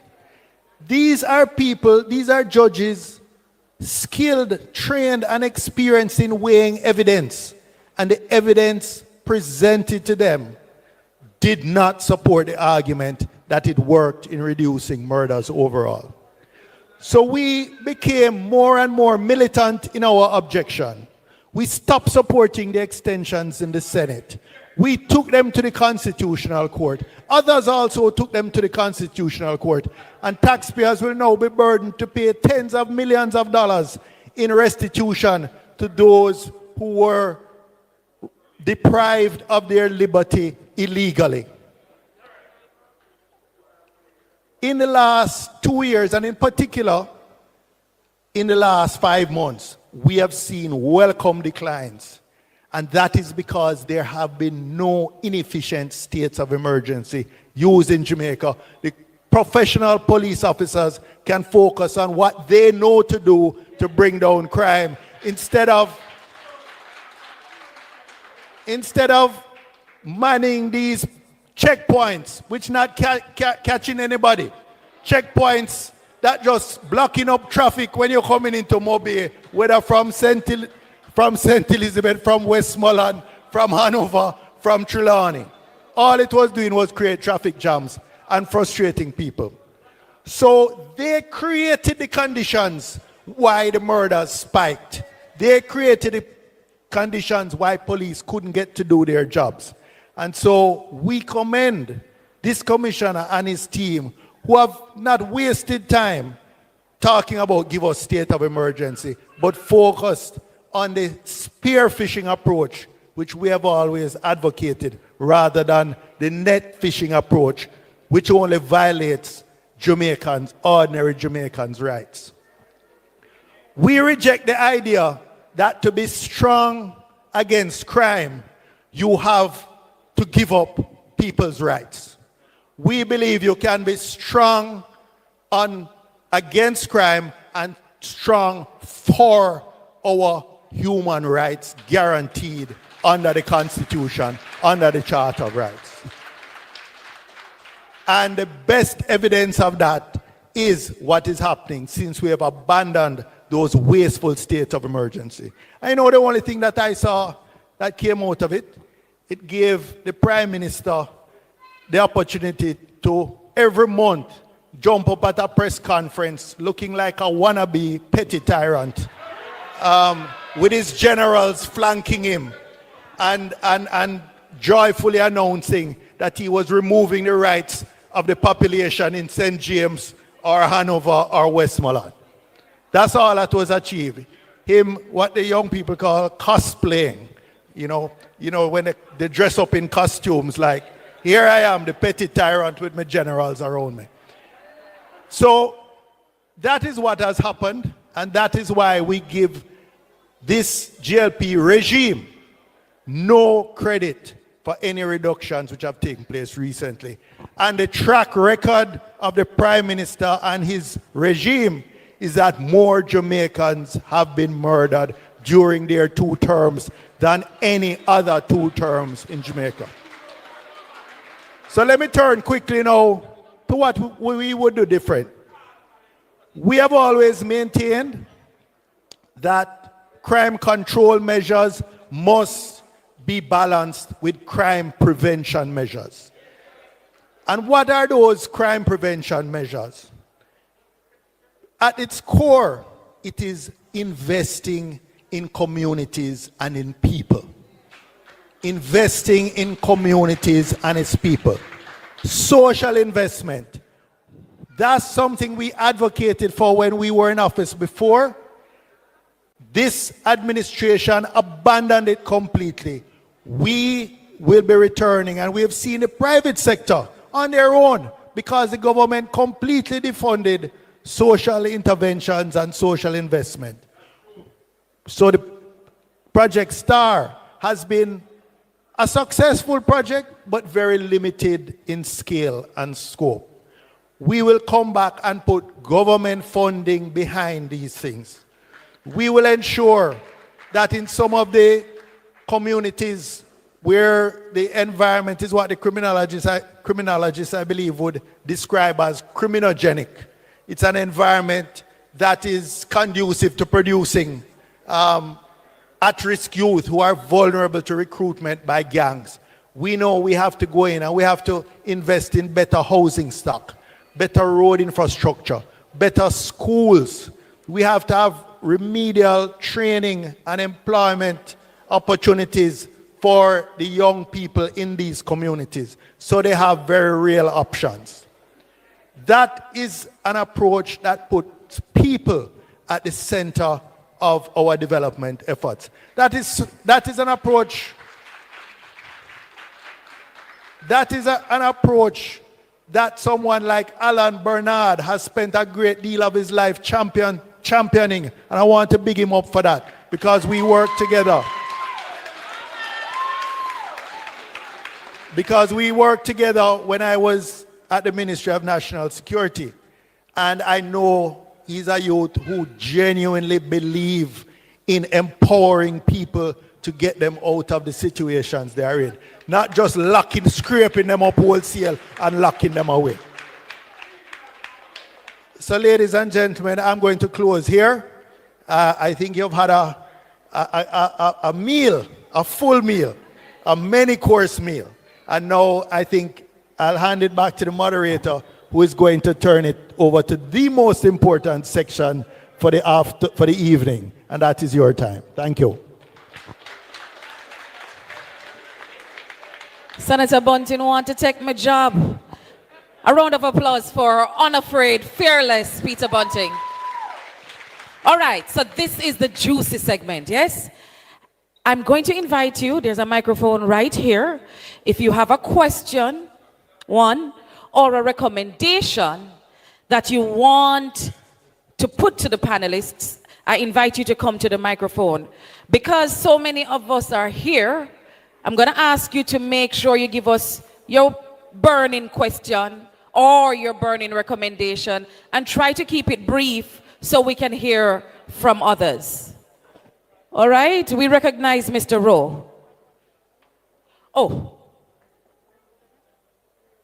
we're asking 0272 KJ Voxy. You're blocking someone who needs to leave outside.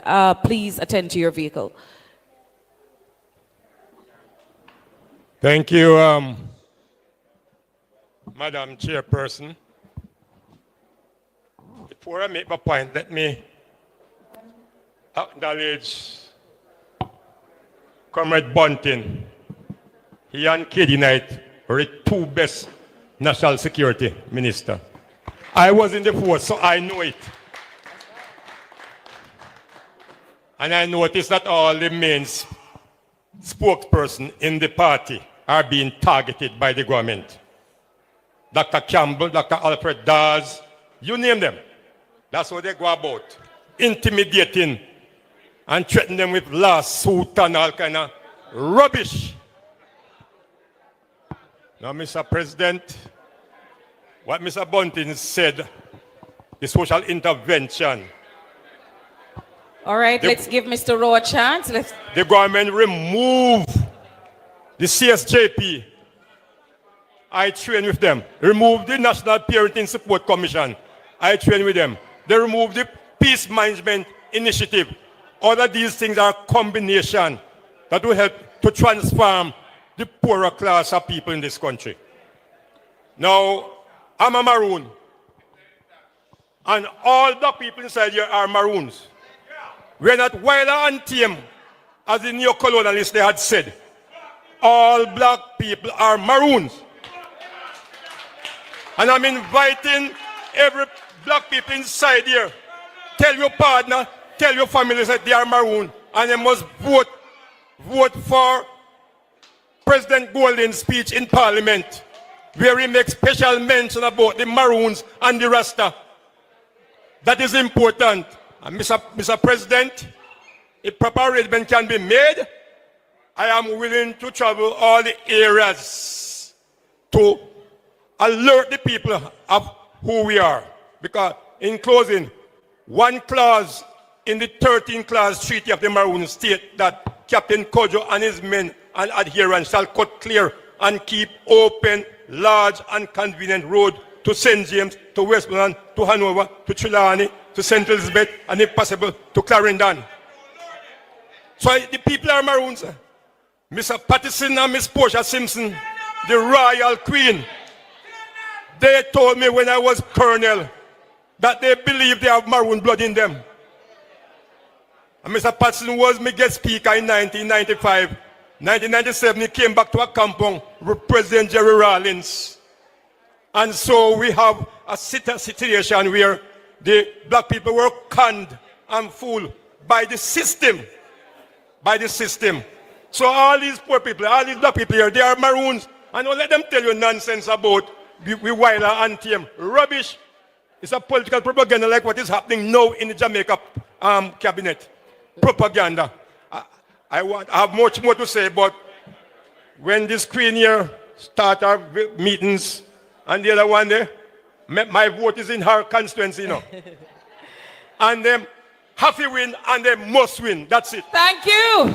That's the voice of the Maroons. Next question. Good evening, panelists. Lance Cunningham is the name. I'm from the Torada Heights community, a resident of Torada Heights. And if you should traverse my community, you will be surprised at the deplorable conditions of the roads. Within this room, I see a number of people from the Coral Gardens and the Iron Shore community. Those community I have to pass through to go to my community. And they can also attest that the roads are very deplorable in those communities as well. And if you go to other communities, there are a set of co-workers here with me who lives in Portobello, Cornwall Courts, Westgate Hills, and by extension, all other communities within St. James and the Montego Bay environs. And they can attest to you that these roads are in deplorable conditions. And so, for over 20 years and beyond, none of these roads has been addressed by, by governments. Therefore, I am asking the next PNP government what their plans are going to be to deal with the road network, not just in my community, but across the entire Jamaica, since we face with this problem. Well, thank you. And the situation that you have described is true of many, many parts of Jamaica all over. And I've been traveling across the length and breadth of Jamaica and see and experience firsthand, and my front end even more in my vehicle, the effects of the terrible road conditions of which you speak.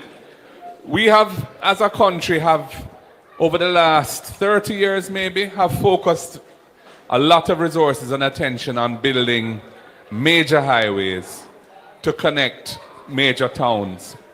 And those investments have been important. We have the North Coast Highway. We have the Southern Coastal Highway now, which is incomplete. We have the toll roads, the major toll roads, Highway 2000 and the North-South Link. But what we have not done is put any kind of program in place, certainly in the last 10 years, to deal with the roads that the people of Jamaica have to drive on every day. And I'm talking about scheme roads, community roads, and generally roads that are not off the beaten, that are not the major highways along the coast in particular. And we had the Road Maintenance Fund, which was established by the PNP to try and address this problem by ensuring that there were resources which funded out of traffic tickets and licensing of motor vehicles to support the maintenance of the road network. That has been put to an end. The JLP government brought it to a close, and they didn't put anything in its place. And so the road network has been steadily deteriorating, and it's probably at the worst that it has ever been. With the election coming, they've tried to reach and they've tried to spark, but neither of them are sufficient programs to address the accumulated scale of the problem of bad roads in the country. We are committed to an ongoing allocation of resources for preventive maintenance and rehabilitation of roads, so that we ensure that the network is not neglected. It will take some time to restore it to the condition that the people deserve, but by focusing on road maintenance on an ongoing basis in a very serious way, we intend to address the problem. We will also be working with the places of learning, UTech and other facilities, to bring in the young engineers and have them help to ensure that the projects of road maintenance are properly designed, properly executed as well. And we see the need to empower our local government authorities so that they can look after the roads that they have responsibility for. So it is a big problem that you've described, and I'm not saying that there's any easy fix to fix it overnight, but it requires a proper policy of prioritizing the roads on which people drive every day to get home and to get to work or to get wherever they need to go, and ensuring that those resources are put in place so that in the medium term we will see a significant improvement in the quality of our roads, and also eliminating some of the corruption from the way in which road projects have been executed, where we are seeing materials are not being used as they should. They're skimping around so that, and roads have to be redone shortly after they have been fixed and so on. There's a lot of scamming in that system. We need to cut it out. We need to take the medium to long-term view and fix things properly and ensure that quality assurance is part of the process of managing the maintenance of the network. That's it. Next question. Good night, comrades. I am Pingskew Green. I am from the parish of St. James. This government has put out the narrative that crime is going down, and at the same time, our people are more scared of our security forces more than ever in the history of this Jamaica. I would like to know, what will the PNP do in regards to changing this narrative of having our young people especially and the population of this country being afraid of our security forces?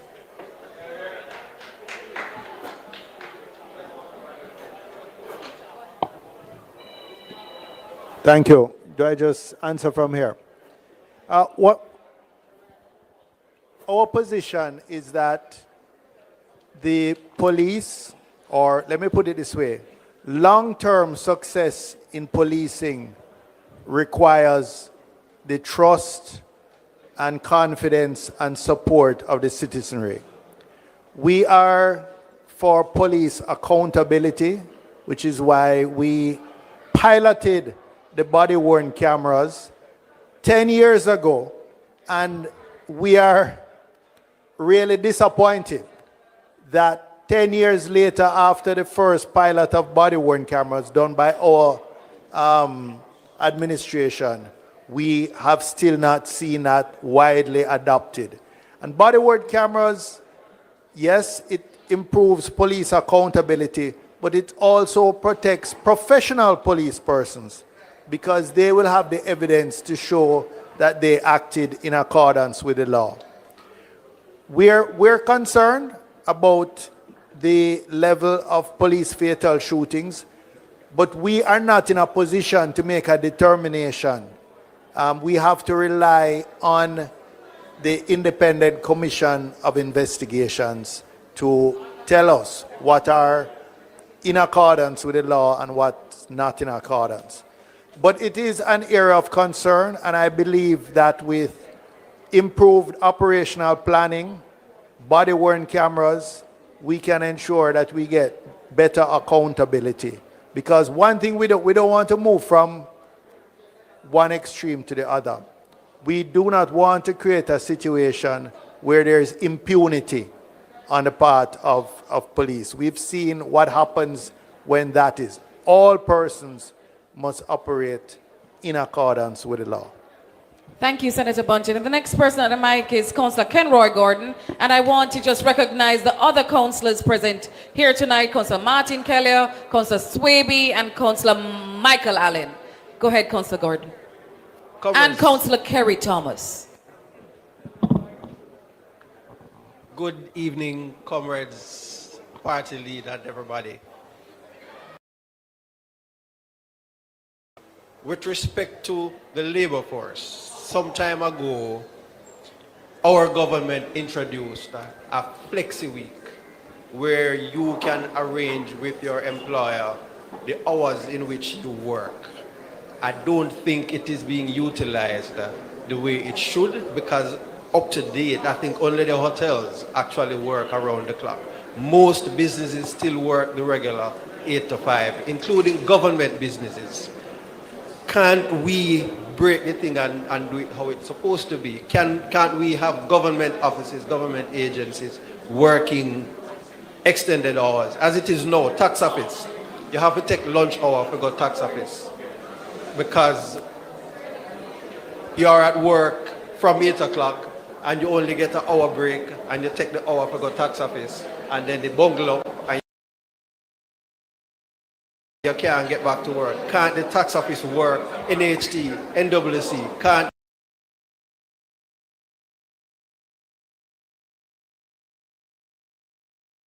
the whole flexi week thing. Another thing that it does, it reduces the drag on the transportation sector. 6 o'clock every morning, everybody come out. And between 6 o'clock and 8 o'clock, you have bottleneck everywhere. And then between 5 o'clock and 7 o'clock in the evenings, you have bottleneck everywhere. Whereas if the hours were varied, you would have had different times people coming out. Thank you. Well made. Thank you for the question. What I can say, in the first 100 days in office, the People's National Party will review the current work hours and, of course, the flexi work hours. We are aware that in some sectors, it is used on the weekend to bypass the fact that they don't want to pay staff members for their time on the weekend. So we are going to be reviewing those together, and of course, we will have conversations with the different sectors, the BPOs, the hotel, and of course, with the government and the tax administration to see how best we could facilitate the regular citizen on the weekend and ensure that they can do their business lawfully and in a timely fashion. There is a Land Cruiser outside, 0952HW. Please move your vehicle. Go ahead with your question.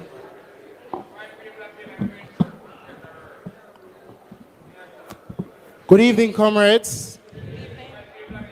All right, it is, to be honest, it is my privilege to stand here tonight to be in the presence of these lovely individuals set to lead our country. My name is Brian Campbell, and I live in the constituency of Hanover Western. However, I was born in this constituency, and I also work and do business, so I have a vested interest in this constituency. I am also privileged to have grown in a house where both parents were of either persuasion. Obviously, one for the PNP, other for the JLP. So standing before you tonight is not a diehard, rather somebody who have subscribed to this party, the ideals of this party, starting from a particular time where I saw a then finance minister debate on certain matters, who is now the party leader, Mark Golding. And also I had the privilege when I was in college, you know, Sir Bunting will not remember, obviously, to have had breakfast with him and, you know, Michael Phillips and some other persons at the time. You know, there was a forum. So what I'm speaking on today is not really a question, rather a recommendation, and I hope to set some context. And context, I'm just going to give the problem as I see it and how we feel it, and the recommendation, you know, hopefully I can get some further guidance on that. The problem that we all feel, know, and see, we are talking about the economy. We're talking about the reality that prices are high. High-income jobs are scarce. Young people like myself, we are discouraged, and the hope of earning is quickly slipping away. And the current administration would like to sell us the idea that the economy is doing great.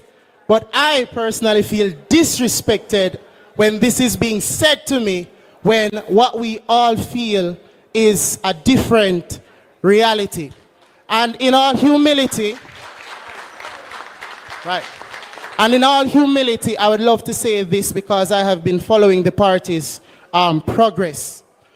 We cannot face the government based on their integrity or lack thereof.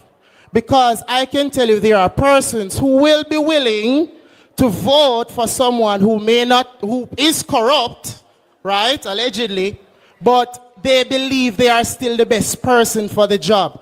I believe the best way to tackle this coming important election is in their golden goose, what they're selling to us, that the economy is doing well. It is not doing well.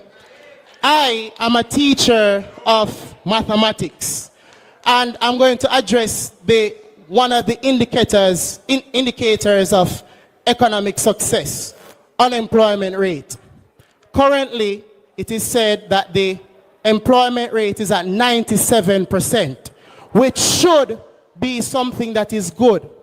But I can tell you, brothers and sisters, this number should mean something. I'll give an analogy, I won't be long. I'm speaking to every parent here, I'm a teacher. If your child comes home with a report that says they got 97% in English, but they can't go to Sunday school and even read the Bible, don't you think something is wrong? Or if your son come home to you and say they got 97% in mathematics, but you fret for them when them take taxi because taxi man rob them blind, they don't know if make the change, don't you think something is wrong? That 97% should mean something. And if you are going to tell me, as a young person in this country, a patriot of this country, that we have 97% of the workforce contributing to taxes, and these are the roads we're driving on, these are the hospitals that we are accessing, these are the infrastructure, that what is your 97% saying? So, this is my recommendation. The economy. The aim for Vision 2030, Jamaica should be the place where Jamaicans can live, raise families, and do business, right? And I learned that one economic approach that Jamaicans took, well, many Caribbean islands took, is industrialization by invitation. And industrialization by invitation is simply to make Jamaica accommodating to foreign investors. That is, we will give them tax breaks. We will create spaces for them to do businesses like the free zone where, you know, it will not be as expensive for them to set up their businesses. At that time in the 1970s, it made sense because the Jamaican people at that time weren't as skilled and did not have enough access to the capital that was needed in order to be the drivers of this industrialization. But my people, President, fellow MPs, that reality is no longer the case. Jamaicans have come a very far way. We now have Jamaicans who have the tact and the know-how in order to manage businesses that we are able to take on the global stage and serve our own people, and also address the import and export deficit. So this is the recommendation. Some of the benefits that overseas investors would have gotten, why not consider giving it to our local investors? Why not consider then some tax breaks potentially for our local investors, but also bringing in heavy machinery in order to upscale and upskill our own industries in Jamaica completely duty-free, so that we would be able to actually compete locally and improve skills right across the country. So my recommendation, as I said, I'm sorry for the time that I have been taking, but my recommendation is show Jamaicans that the economy that you will inherit is going to be the best economy for Jamaicans to do business and raise families.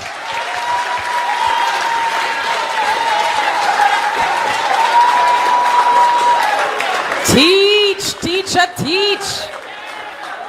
And can you imagine, the government don't want to give them no big increase in them wage, but give themselves up to 300%. Next question. Good night, everyone. Good night, everyone, and a special good night to the panelists / candidates. My question is really directed to Mr. Alan Bernard. I am from the community of Norwood, and is anybody in here from Norwood, by the way? All right, so if you know Norwood, you know that Norwood is plagued with the problem of water. We have very irregular water supply, right? And the community of Norwood falls within the constituency of Dr. Horace Chang. Chang has been at the helm from almost quarter century now, from 2002. He was once the Minister of Water and Housing in the Bruce Golding-led cabinet. But basically, to make a long story short, my question is, Mr. Bernard, what are your plans to address the problem of water within the community of Norwood and other communities within Northwest St. James? Thank you very much. Let me speak to the community of Norwood. And we have a spokesperson on water, and I think I will pass it on so he can speak to the broader issue of the country. But the party leaders Put the here mic to your and others mouth. are here that can assist. As it relates to Norwood, we have been having conversations about the water. And there are three things. Put the mic to your mouth. Yeah, okay, yeah, that mic wasn't working. Right, so there are three things that we've been having discussion on. But let me put something in context first and foremost. When I get calls from the community about water, they'll often ask for a truck of water. And then I'll have a conversation with them about how far a truck of water can go. Usually, a truck of water causes more problems than anything else in terms of how it is distributed. So we have a conversation about how do we provide advocacy around the water issues in particular areas of Norwood. And so, as you rightly said, we have a member of parliament now for almost quarter of a century. A member of parliament that was once, that had portfolio responsibility for water. And nothing has been done to address the issue. If it's an engineering issue, this is 2025. It's not difficult to find an engineering solution. If it's a resource issue, it's not difficult. If I was the member of parliament for Northwest, anybody who is Minister of Water in my administration would tired to see my face. Every single day, I would be at that minister's door. Almost 25 years, nothing. If it's a resource constraint, if it's an engineering constraint, we can fix it. I have spoken to persons from the Water Commission. Again, it's not easy to speak to persons from any ministries, agencies, or departments when you're not an elected representative. Notwithstanding, I've gotten word from them. They themselves have said to me that they can take some responsibility or shoulder some of the responsibility. And in the event that this culpability is theirs, they can provide temporary relief. However, it is those elected representatives they ask to engage them to bring this temporary relief. They are not doing so. They are not doing so. And so in our conversations with the community of Norwood, we are looking to bring greater advocacy around how do we force the hands of these current elected representatives to act.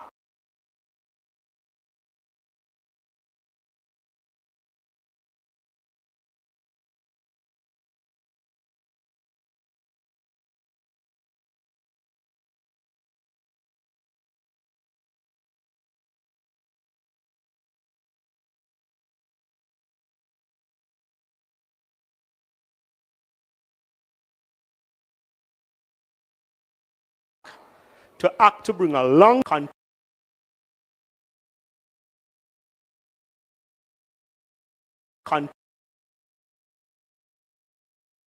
next People's National Party government.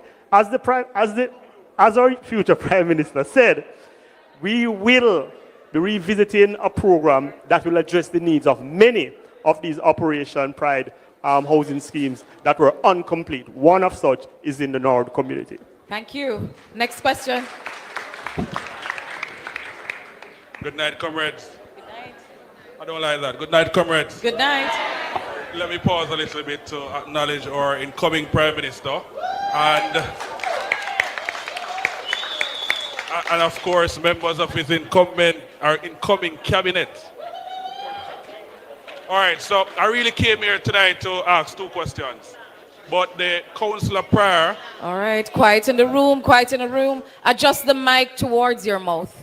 I came here tonight to ask two questions, but the Councillor Pryor, I think, delve a little bit into one of them. Okay, so ask the other. Thank you. All right, so what I really want to know, the sports industry globally is a $1.4 trillion industry. Now, Jamaica would have produced some of the finest and some of the best athletes, and we still have a lot of potential athletes coming up. I want to know what is the next PNP or PNP's administration is going to do to tap into that $1.4 trillion industry. Mr. Hines? Thank you. And of course, you're speaking about an item that is very near and dear to my heart. Well, the next PNP government will certainly be looking at sports in a wholesome fashion, from the grassroots straight to the elite. We'll be looking at the sporting infrastructure or assets. So I would have been in Montego Bay to visit Jared Park, that needs resurfacing. I went to the Catherine Hall, that the track needs resurfacing, that they can't even have Western champs in the western side of the island. They have to go to GC Foster. That's a travesty and that's a shame on the government as it is now. We have the Trelawney Multipurpose Stadium, which we envision to do a little bit more with in terms of a museum and all those things, since we are on the Western Belt and the tourism is there. And certainly be looking to do training with the University of Technology, the University of the West Indies, GC Foster College, in trying to make sure that we have the academia aligned with us so that we can get the scientific research done to enable our athletes. Sports is a multifaceted industry. So while we know about the athletes on the court and on the track and on the field, we know about the coaches, the physiotherapists, the analysts, the data analysts, and so the spill-offs are there. We also will engage ourselves in sector linkages. So the peace initiative that Comrade Bunting would have spoken about earlier, and Comrade Bernard, we will be certainly doing partnerships with the Ministry of National Security to ensure that we can tap into that, get our youths to be using their energies in a right and positive direction. We'll be speaking to Dr. Dawes about the health, community health and safety, of using sports to make sure that we can do away with lifestyle diseases and to get students and young people in the communities active. We'll be speaking with the Ministry of Industry and Commerce to engage ourselves with private investors so that this government would have caused the Jamaica Talawas to be no more. There's no Jamaica Talawas with cricket because the government did not invest in it. And I'm sure Comrade Mark Golden and us will be looking to speak to other private cricket investors to bring back a franchise in our country because we are renowned for cricketers. We had Chris Gayle, we now have Andre Russell and Ravman Powell, Stephanie Taylor. There's a lot more to speak of. So we'll be doing sector linkages and we'll be doing sports in a wholesome fashion. And hopefully, one day sports can be a standalone ministry so that we can have a permanent secretary and a budget to move our thing forward. So it will be properly ventilated, and don't worry, sports will get its rightful place in our society. Thank you. You see how refreshing it is to have a future minister of sports who don't only turn up for the photo ops, but he knows his industry. Next question. Hello, good night.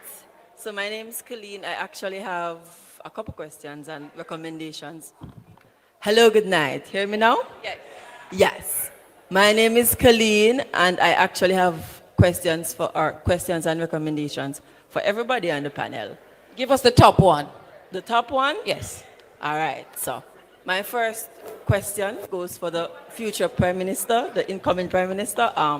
So you had spoken about Cornwall Regional Hospital and it being an A-type hospital. So for me having certain medical issues, I wasn't necessarily able to access certain treatment outside of Cornwall Regional Hospital, meaning that I have to go to that hospital to get what I needed to get done, right? But in an essence, when I go there, or the experience that I have, it's like the doctor that's there, I go have to wait 3 hours, then I wait a 3 hour, then he has to go back on the ward, then I have to wait another set of time again for him to come back to me to actually assist me because there's not enough persons there working to assist. I also see that Christopher Tufton, he's saying women are not having enough babies, but what infrastructure is going to be put in place to say, yes, women, it's easier for women to have children, the experience will be easier for women, and so instead of just having babies, because he's not going to help women to take care of all of these babies that they're supposed to have. So that's the first question, yeah. Okay. Comrade Leader.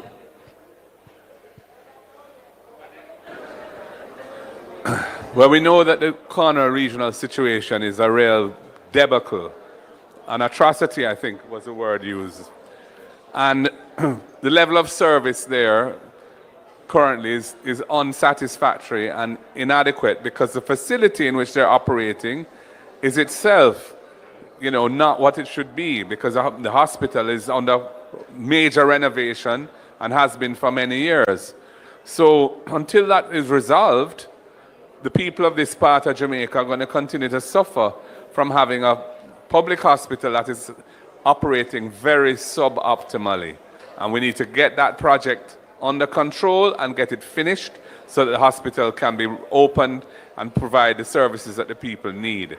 I agree with you that to be encouraging people to have more children when the health system in support of mothers, prenatal and antenatal and postnatal care and support is inadequate. There's really no basis for asking people to put themselves and their future infant at risk and in that kind of situation. And in fact, Mr. Bunting and I were having a discussion about that just before this, where he was saying that when we see the reduced number of students that are available to take up spaces in schools, and we ask, why is this happening? Women who have had very negative experiences in terms of childbearing and their interface with the health system are saying, well, why should I expose myself to those risks again? And that's logical. So until the services, the social investments and infrastructural investments are made in ways that deliver full bang for the buck instead of ripping off parts of public resources to Fen and Company benefit and so on, but all of the resources that are available are spent on what they're intended to be spent on and are spent wisely and with proper policy frameworks to support it, we're not going to see an improvement in the kind of care and attention that the average Jamaican, the everyday Jamaican who can't afford a bag of money to go private is going to have to put up with in the public health system. All right, thank you for your question. I'm going to invite you to come to the side. I'll have you pose your question after to the relevant person. Please step up to the mic with your question. Rastaman. Night. Madam Burchell. I can see that you is a Porsche Simpson order. Yeah.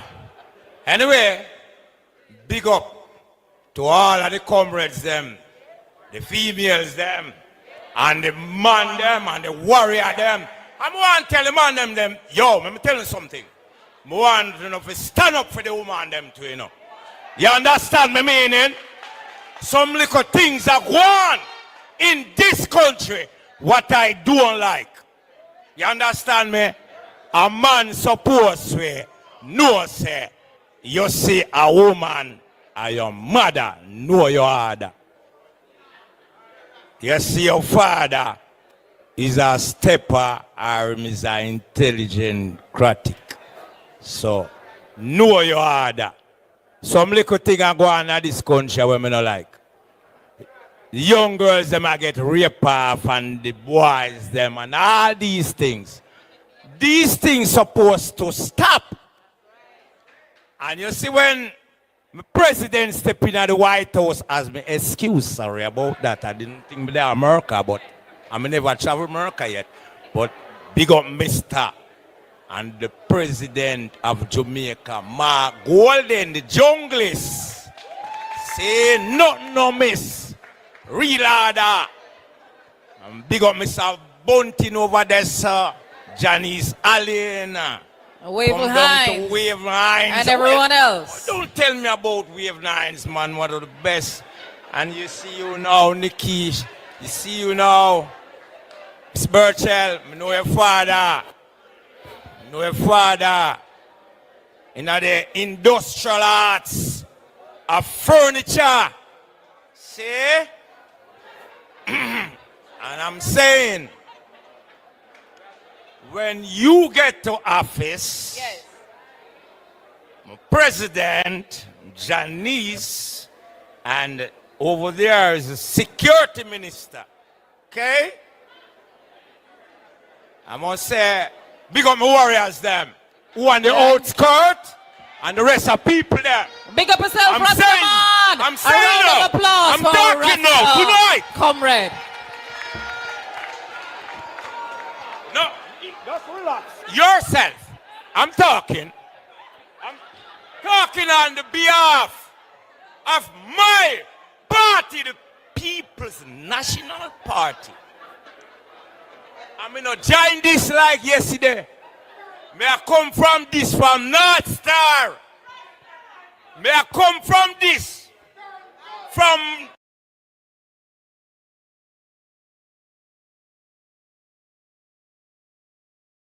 Joshua, Michael Manley. That's right. And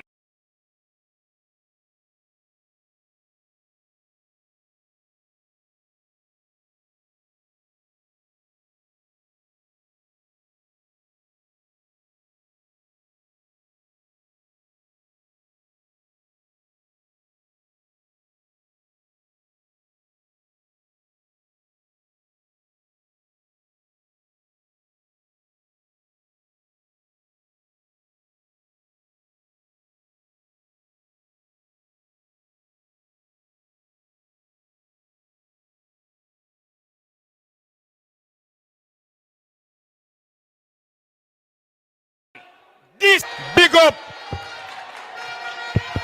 big up. Respect, but give people a chance. Big up a that long line behind you're you. going to get Long a line chance, behind man. you.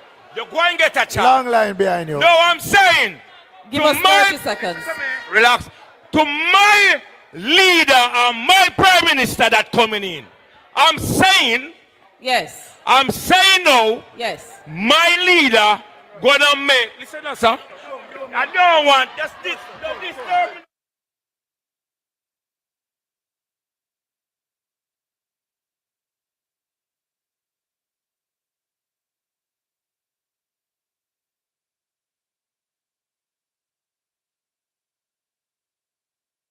Mr. Bunting, office, we want to deal with the thing intelligently. Right, sir? Listen, just calm down, no man. We need to rush down.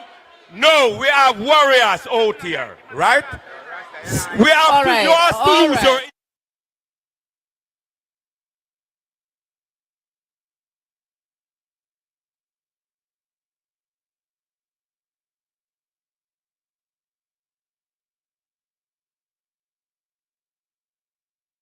Person to the microphone with your question.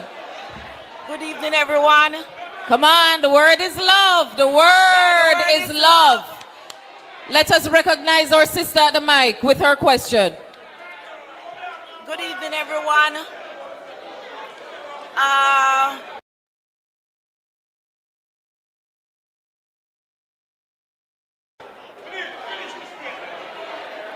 Go ahead, go ahead. I would like to commend my party on that.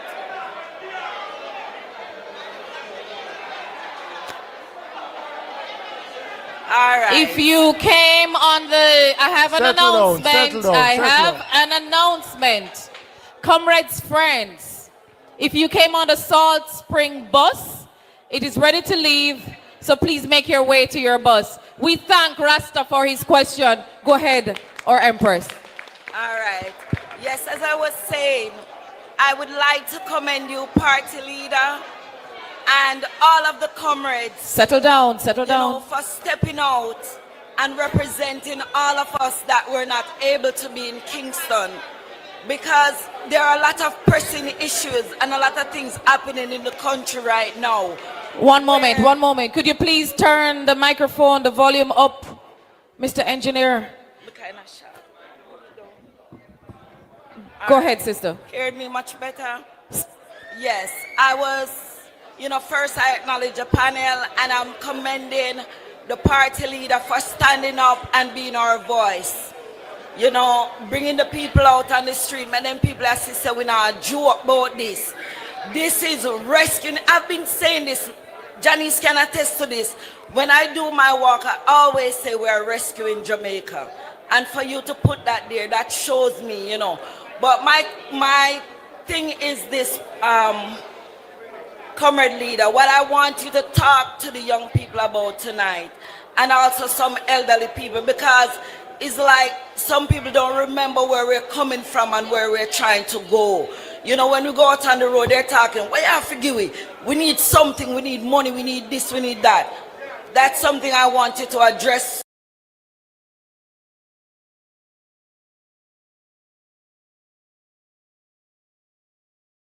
To talk to them, let them know themselves that we're fighting for not just money, we're fighting for our country.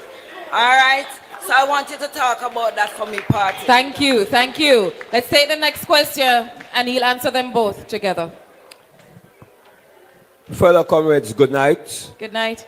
Madam Queen of the South and next Prime Minister to be, greetings. I have a question to ask. Recently, I overheard the commissioner saying that those guys who police stopped on the street went to their phones and extracted information from them. It is illegal, which we already know. I'm addressing it as a luminaire, legal luminaire. Just 2 days ago, a young man from the United States came down to bury his grandmother. And the police stopped him in the Springmount Marathon area, took away his phone, took away his bank cards, which are US, and asked him how he has so much money on him, both US and Jamaican, not realizing that he's a US citizen. They took him down to the station and harassed him. Then when they realized what was happening, they apologized to him. I don't think that is right. Something has to be done about that. Another thing, there are several accounted cases in Jamaica where cases have been adjourned signed for 30 years, 20 years onwards. I do think I make a recommendation that when you do form the next government, there should be a statute of limitations on this. What do you think about this matter? Thank you. Thank you very much.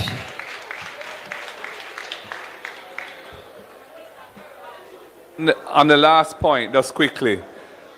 When cases have been adjourned, signed there, but have not been formally dismissed, they remain as pending, potentially pending cases.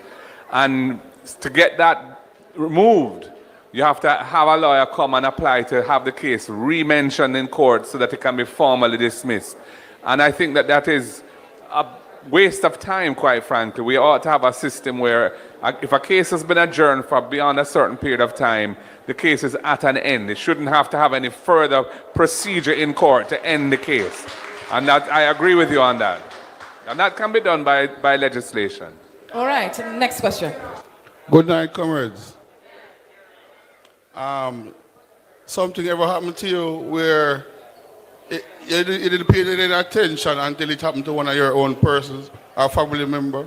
Well, downtown, you have the manholes with the covering where the children step on it and adults. Now, my cousin was walking along and stepped in one of them. We made a report with the doctor's certificate and everything, submitted it to the parish council. They said it was not their road. So I went to the NWA. The insurance refused it, said it was not their road. We went to NWA.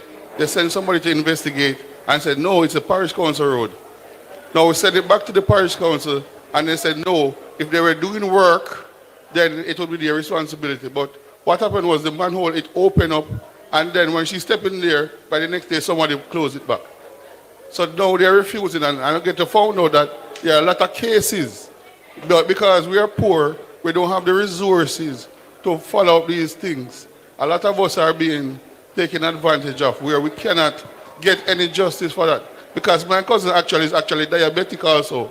So her foot, it's taking some time to heal, and it's preventing her from going to work. Right? So these issues are not being addressed. So I don't know who can speak on that. What I would say is this. I heard the Justice Minister speak yesterday in the sectoral debate in the House of Representatives. And after 10 years, I was very disappointed that he hadn't announced that the legal aid system will be extended to certain types of civil matters and not just criminal matters. Because there ought to be a civil matter aspect to legal aid, especially in personal injury matters like the ones you referred to, but also in other cases, for example, in relation to dead-left matters and so on, where people who can't afford an attorney can get legal advice and legal representation subsidized by the legal aid system. And that is something that we are committed to doing, so that we can expand legal aid to ensure that people's basic rights are protected and they have access to legal services for that. So in a situation like this one where you're getting the runaround and there's been an injury, you sue both. You know, you sue both, and the court can decide who's responsible. It's not for you to be trying to find that out. You sue both of them in the same proceedings, but you need a legal support to do that because you can't afford an attorney. And, you know, so that is why it's important that the legal aid system be expanded to cover civil and constitutional rights and not just criminal matters. And our sister is saying she wants a response to her question about what she should say to those who are asking for vote buying. Well, the messaging that we deliver to the people must resonate with them as being relevant to the Jamaica that they see and the problems that they face, so that they see that it is in their interest to give us their vote, because we are going to build a Jamaica that is responsive to their needs and gives them hope for a better future. And if we don't do that, then it's just a hustle. And none of us are in this for the hustle. We are in this for nation building. And it's for our policies and programs and our communication of those things to persuade people that it is worth putting short-term little things like a $5,000, whatever it may be, aside and supporting something that might bring civil action for being covered by legal aid. So if you get an injury, your rights are protected. You know, that will give us beach access. That will ensure that the schools are delivering quality education and that healthcare and hospitals are properly managed and maintained so that the people have good healthcare. People need to understand and appreciate the importance of these big issues and the need to have government that is responding to those things so that they can elevate themselves from the little mentality about, well, let us eat a food today and that's sufficient, because it really is not sufficient. Thank you. Please go ahead with the question. All right, good evening, everyone. Good evening. My name is Amaya and I'm a final year social work student. My question is relating to substance use among young adults, especially teenagers. I know that there's a law. There's a law about young people not being to smoke and not being sold these substances. But we are in Jamaica and these laws are not being enforced. As a final year, I've been exposed to working with the National Council on Drug Abuse. And when we ask these young people, where are you getting drugs? Why are you using drugs? They're like, I can get it at the shop. So my question to you, Mr. upcoming Prime Minister, is what will your party do to ensure that our young people are not getting access to these substances so it's not that prevalent so they can get access to it? Because these substances are affecting their growth, which is in turn affecting our nation. Well, first of all, I think it's very important that public education be tailored and the messaging around substance abuse and the risks of it be tailored to teenagers, adolescents, and those who are most at risk. And so that they can understand the importance of protecting their mind and the functioning of their brains so that they can have a better life in the future and avoiding behaviors and substances that are going to negatively impact on that. Because I think people in Jamaica, the youngsters now, there isn't sufficient messaging around these issues and these risks. And they just have a very cavalier attitude towards it. And they're eating the gummy bears and they're eating the other, the other things that are a lot of these psychedelic substances, the Molly and all of that, which is not part of our culture, but is coming into the country. We need to have the National Council on Drug Abuse needs to have the necessary support financially so that they can develop the messaging around responsible behaviors amongst our young people. I think that's the most important thing that we can do to reduce the inclination of our young people to go down these pathways which are ultimately destructive of their prospects and their lives. We'll take our final question. I'm sorry. We're going to have to follow up with you after. Quickly.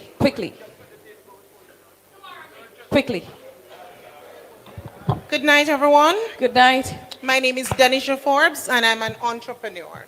I just have a simple question, and I want to answer. Mr. Golden, my pleasure, sir.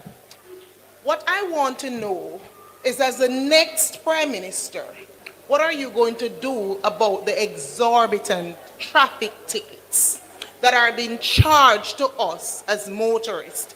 And I can see where tickets move from $500, $800 to now $15,000 for a ticket and $10,000. I want to know if minimum wage is $15,000 and $16,000. Where should people get money to pay for a ticket for $15,000 for parking in the wrong place? And I just want to give an example of what happened to me, because best believe I'm going to the court. I would rather give someone $50,000 for free or $100,000 than pay this ticket that I got the other day. And it's a burning issue for me, and I'm here tonight, and I believe that these ticket prices that they're raping us through this system, might as well they just say tax increase, because this is just a way to scapegoat that it's a new tax. There's no way we can be paying tickets for $10,000, $15,000. And these policemen are there lying too. See, there was a traffic on the road at Westgate on our way to when you pass Vista Print there, because I live in the Meadows of Irwin community. So I recognized that I saw the police siren, flashing, because there was a heavy traffic coming all the way from Barnett Street going up. So I said, okay, I want to see what the accident is. So after passing Vista Print, I said, let me just peep over. So I was in the line, remember, now, this is the traffic is called bumper to bumper. You can't even move 10 miles. So I decided this is my lane. I just slightly do this. Not even halfway, quarter. I just wanted to peep, to see, just be nosy, of course, who met in an accident, because I saw a truck. So of course I saw the police there, but it was too dark, so I could not see. So I said, let me just come back in her, full way until. So it's about 3 to 6 cars in front of me. By the time I got there, the policeman pulled me over. Ma'am, I'm going to charge you for undertaking. I said, excuse me, sir? I am a decent, law-abiding citizen. You believe that I am mad to be driving on the opposite side, overtaking a whole line of traffic I cannot see in the dark. I just wanted to look. Where you got? He said I came halfway out. I was about to undertake, but because I saw him, I didn't bother to. So he wrote me up for $15,000 because I was about to undertake. And I'm not undertaking. Why should I pay $15,000? I am sure I'm not the only person with these issues who want the ticket prices reduced. I think she needs a lawyer. Mr. Golding, he's the lawyer amongst us. I want the prices reduced. That was a very expensive attempt to undertake.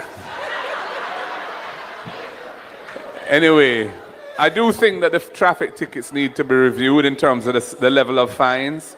I think the new Road Traffic Act has been brought into effect for a year or so now, yeah. And it's an opportune time to look back at it. It's a very long list of different offenses. And to be honest, I don't think the necessary critical scrutiny had been brought to bear on those issues when it was passing through Parliament. So I do think we need to look at it and bring it more in line with what people would consider to be reasonable based on the type of conduct involved. But I would just urge you next time not to be too curious about what you see so that you're not caught undertaking when you should be going straight. Ladies and gentlemen, that was a people's session. Thank you for your questions and your comments. We're going to invite Rochelle Reed-Nutt to do the vote of thanks because we're on our way out of here. Come ahead. Rochelle is the candidate for East Central St. James.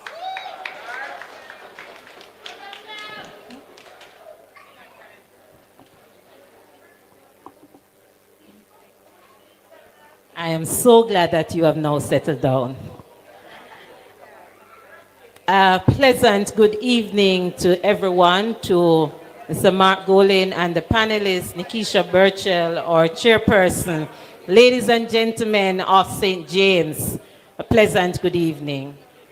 As we come to the close of this memorable and impactful gathering, it is my distinct honor and privilege to deliver the vote of thanks on behalf of the People's National Party and all those present here today. First and foremost, I extend heartfelt gratitude to Reverend Glenn Harris for opening today's proceedings with a meaningful prayer, setting a tone of unity, reflection, and purpose. To our chairperson, Ms. Nikisha Burchell, your leadership and eloquence have guided this program seamlessly. A warm thank you to Mr. Alan Bernard for your gracious and warm words of welcome. I feel like the persons on my right are not really listening. I'm asking you to please settle down. Persons on my right? Yes, I do that. I'm a teacher.